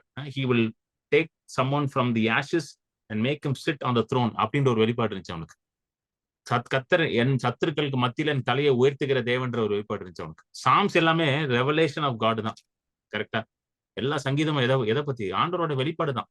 என் தலையை உயர்த்துகிறவர், என்னுடைய கேடயம் என்ற ஒரு வெளிப்பாடு இருந்துச்சு. அதனால தான் பாருங்க, he was undefeated king. அவன் he had complete authority over his enemies. ஒரு கட்டத்துல தாவீது எப்படி வந்துட்டான்னா, அவனை சுற்றிலும் வந்து என்ன இருந்துச்சான்? God gave him rest from all his enemies. அவனை சுத்தி இருக்கிற சத்துருக்கள் மத்தியில அவனுக்கு இளைப்பாறுதல கொடுத்தா. அப்படின்னா என்னன்னா, எவனும் சண்டைக்கு வரலையா, எல்லாம் பீஸுக்கு வந்துட்டானுங்க தாவீதோட. எப்பா உங்க கூட எல்லாம் சண்டை போட முடியாது பண்ணிட்டானுங்க. ஏன்னா எல்லாரும் ஜெயிச்சுட்டான் அவன். எப்படி அவனுக்கு இவ்வளவு சக்சஸ் இருந்துச்சுன்னா, அவனுக்கு வெளிப்பாடு பயங்கரமா இருந்துச்சு. His revelation was far superior. ஏன் பவுலோட மினிஸ்ட்ரி பயங்கர சக்சஸ்ஃபுல் மினிஸ்ட்ரி? ரோமுக்கெல்லாம் போய் சுவிசேஷம் சொல்றாரு, ராஜாக்களுக்கெல்லாம் சுவிசேஷம் சொல்றாரு. ஏன்னா his revelation about God was far superior than all the apostles. மற்ற அப்போஸ்தலர்களை பார்க்கலும் அவருக்கு வந்து வெளிப்பாடு பயங்கர ஜாஸ்தியா இருந்துச்சு. So the more you revelation you have about God, the more you will manifest God in your life. நீங்க தேவனை குறித்த வெளிப்பாடு உங்க வாழ்க்கையில அதிகமா இருக்கும் பொழுது தேவனை அதிகமாக நீங்க வெளிப்படுத்த ஆரம்பிப்பீங்க. Do you have a hunger to manifest God? தேவனை நான் வெளிப்படுத்தணும் உங்களுக்கு ஒரு தாகம் இருக்குதா? ஒரு பசி இருக்குதா? ஒன்னே ஒண்ணுதான் நீங்க செய்யணும். வார்த்தையை எடுத்து படிச்சுக்கிட்டே இருக்கணும், அதை தியானம் பண்ணிக்கிட்டே இருக்கணும், அதை மட்டும் தான் செய்யணும். ஹீலிங் வேணுமா? ஹீலிங் எடுத்து படிச்சுக்கிட்டே இருங்க. எல்லா ஹீலிங் மிரக்கல்ஸும் படிங்க உட்காந்து. செத்தவனை உயிரோடு எழுப்பணுமா? எல்லாத்தையும் படிங்க. Right from the old testament. எலியா எப்படி எழுப்பினார், எலிசா எப்படி எழுப்பினார், இயேசு எப்படி எழுப்பினார், பவுல் எப்படி எழுப்பினார், பேதுரு எப்படி எழுப்பினார், எல்லாத்தையும் படிங்க உட்காந்து. பினான்சியல் ப்ராஸ்பரிட்டி வேணுமா? எடுத்து படிங்க. எல்லாம் ஆபிரகாம் ஆசீர்வாதத்தை ஃபுல்லா படிங்க எடுத்து. உன் களஞ்சியங்களை ஆசீர்வதிப்பார், வானத்தின் பலகனை திறந்து உன்னை ஆசீர்வதிப்பார், அது இடம் கொள்ளாதபடி உன்னை ஆசீர்வதிப்பார். எல்லாத்தையும் அதெல்லாம் இது படிங்க உட்காந்து. படிங்க, அதை தியானிங்க. ஆண்டவர் என்னை இப்படி வைப்பார்னு சொல்லுங்க. பேங்க் அக்கௌண்ட்டை பார்த்துட்டு என்னடா அக்கௌண்ட் அப்படி பேசாதீங்க. உங்க சரீரத்தை பார்த்து என்ன இது எப்ப பார்த்தாலும் இப்படி இருக்கு அப்படி பேசாதீங்க. எது உங்களுக்கு வேணுமோ அதை வேதத்துல இருந்து எடுத்து நீங்க என்ன பண்ண ஆரம்பிக்கணும்? படிக்க ஆரம்பிக்கணும். இதுதான் மனம் திரும்புதல். ஹல்லேலூயா. This is called true repentance. Because now you are turning your mind towards the kingdom of God. ஏன்னா நீங்க மனசை எப்படி திருப்பிட்டு இருக்கீங்க? தேவனுடைய ராஜ்யத்துக்கு நேரா திருப்பிட்டு இருக்கீங்க. தேவனுடைய வார்த்தைக்கு நேரா திருப்பிட்டு இருக்கீங்க. தேவனுடைய திருவசனத்துக்கு நேரா திருப்பிட்டு இருக்கீங்க. தேவனுடைய சத்தியத்துக்கு நேரா திருப்பிட்டு இருக்கீங்க. ஸோ ஆட்டோமேட்டிக்கலி என்ன நடக்குங்க? Kingdom starts manifesting from you. உங்களுக்குள்ள இந்த ராஜ்யம் வெளிப்பட ஆரம்பிச்சிடும். நீங்க வந்து எப்படி வாழ ஆரம்பிச்சிருவீங்க? ராஜ்யத்தின் பிள்ளையை போல வாழ ஆரம்பிச்சிருவீங்க. You will start living as a son in the kingdom of God. ஒரு சன் எப்படி இருப்பாங்க? ஒரு கிங்டம்ல சன் எப்படி இருப்பான்? அந்த மாதிரி நீங்க வாழ்வீங்க. இயேசு வந்து son. Jesus was a perfect son. அவரை போல நீங்களும் வாழ ஆரம்பிச்சிருவீங்க. ஆண்டவருக்கு முதல்ல நன்றி செலுத்துவோம். ஆண்டவரே நன்றி செலுத்துகிறேன். நன்றி நன்றி நன்றி. இன்றைக்கு என்னுடைய நாசியில சுவாசம் இருக்குதுன்னா அது உங்களுடைய கிருபைதான்ப்பா. ஹல்லேலூயா. Today if I have breath in my nostrils, it is because of your mercy and grace, Lord. Hallelujah. Today I have life in me, it is because of your mercy and grace. Today I had food to eat, which is because of your mercy and grace. Hallelujah. Today I'm able to sit here and attend this meeting because of your mercy and grace. Hallelujah. Rihaba, Shakaba, Lahadi, Haraba, Labadi, Hanama, Sharabaladaharaba. Thank you, Lord. I'm not in any hospital, but right now I am in your presence. Hallelujah. ஆண்டவர் சொல்றார், நீ ஆஸ்பத்திரியில இல்ல. You're not in a hospital, but you are in my presence. Hallelujah. Thank you, Lord. Thank you, Lord. நீங்க எங்க இருந்தாலும் கர்த்தருடைய பிரசன்னத்துல தான் இருக்கிறீங்க. Hallelujah. Thank you, Lord. Rihaba, Shakaba, Dihanama, Raba, Haladi, Rikabala, Daraba, Sharabala. ஆண்டவரே நன்றி செலுத்துகிறோம். ஆண்டவரே அப்பா, இரவும் பகலும் வேதத்தில் தியானமா இருக்க எங்களுக்கு உதவி செய்யுங்கப்பா. Hallelujah. இந்த ஜெபத்தை நீங்க செய்யுங்க. ஆண்டவரே, help me to meditate on your word day and night. இதைதான் நீங்க ஆண்டவர்கிட்ட கேட்கலாம். ஆண்டவரே, இதற்கு நீங்க உதவி செய்யுங்க. ஆண்டவரே, என் பலவீனங்கள், என் மாம்சத்துல இருக்க பலவீனங்கள், வீக்னஸ், டயர்ட்னஸ், ஃபெட்டிக் எல்லாம் நீங்கி போகணும். எப்பவுமே என் மனசு கர்த்தருடைய வார்த்தையை வாஞ்சிக்கணும். எப்பவுமே என் மனசு கர்த்தருடைய வார்த்தை என்ன சொல்றது என்றதை நான் இன்னும் விருப்பப்பட்டு கேட்கணும். Hallelujah. Always my heart should hunger for the word. Always my heart should dwell on the word. Ask this, make this as your prayer request. Hallelujah. Thank you, Lord. ஆண்டவரே, சகல சத்தியத்துக்குள்ளே என்னை நடத்துவீங்கன்னு சொன்னீங்களேப்பா. ஆண்டவரே, என்ன சகல சத்தியத்துக்குள்ளே நடத்த என்னை ப்ரிப்பேர் பண்ணுங்கப்பா. Hallelujah. Lord, you promise that you will lead me in all truth. Lord, I pray today that you will prepare my heart so that I can walk in your truth. Hallelujah. Rihaba, Shakaba, Lihadaraba, Sharabaladiaraba. Thank you, Lord. நன்றி ஆண்டவரே. வார்த்தையை கேட்டு அதன்படி செய்கிறவர்களாக நாங்க இருக்கணும் ஆண்டவரே. Hallelujah. Lord, we should be people who hear the word and be doers of the word. Hallelujah. Thank you, Lord. நன்றி ஆண்டவரே. வந்த ஒவ்வொருத்தரையும் நான் ஆசீர்வதிக்கிறேன். Hallelujah. Thank you, Lord. ஆண்டவரே, வந்த ஒவ்வொருத்தருக்கும் இன்றைக்கு உங்களுடைய வார்த்தை பேசினதுக்காக நன்றி. Lord, I thank you that everyone who attended, your word spoke to them. Your word, hallelujah, not a man's word, but your word spoke to them. Hallelujah. Because your word is truth and your word is light. Hallelujah. And let the light of the life of God be in them. Hallelujah. Thank you, Lord. நன்றி ஆண்டவரே. இயேசுவின் நாமத்தில் கேட்டுக்கொள்கிறேன். ஆமென், ஆமென், ஆமென். God bless you. Thank you so much for joining. என்னோட ஊழியத்துல நீங்க காணிக்கைகளை கொடுக்க விரும்பினால் இந்த அக்கௌண்ட் டீடைல்ஸ் நீங்க யூஸ் பண்ணி கொடுக்கலாம். It will be displayed on your screen right now. So அந்த ஸ்கிரீன்ல நீங்க பார்க்கலாம் என்னோட bank detail and Google Pay number. If you are blessed by my ministry, என்னோட ஊழியத்தினால ஆசீர்வதிக்கப்பட்டீர்கள், நீங்க என்ன ஊழியத்தை கொடுக்க நீங்க அந்த அக்கௌண்ட் டீடைல், என்னோட கூகுள் பே நம்பர், என்னுடைய WhatsApp number, phone number, Google Pay எல்லாம் ஒரே நம்பர் தான். 9884160264. இதை யூஸ் பண்ணி கொடுக்கலாம். So to give to my ministry and bless the ministry, you can use these details and give. This money will be used for the kingdom of God. தேவனுடைய ராஜ்யத்துக்காக use பண்ணுவோம், அவருடைய ராஜ்யத்தின் வளர்ச்சிக்காக யூஸ் பண்ணுவோம். So thank you so much.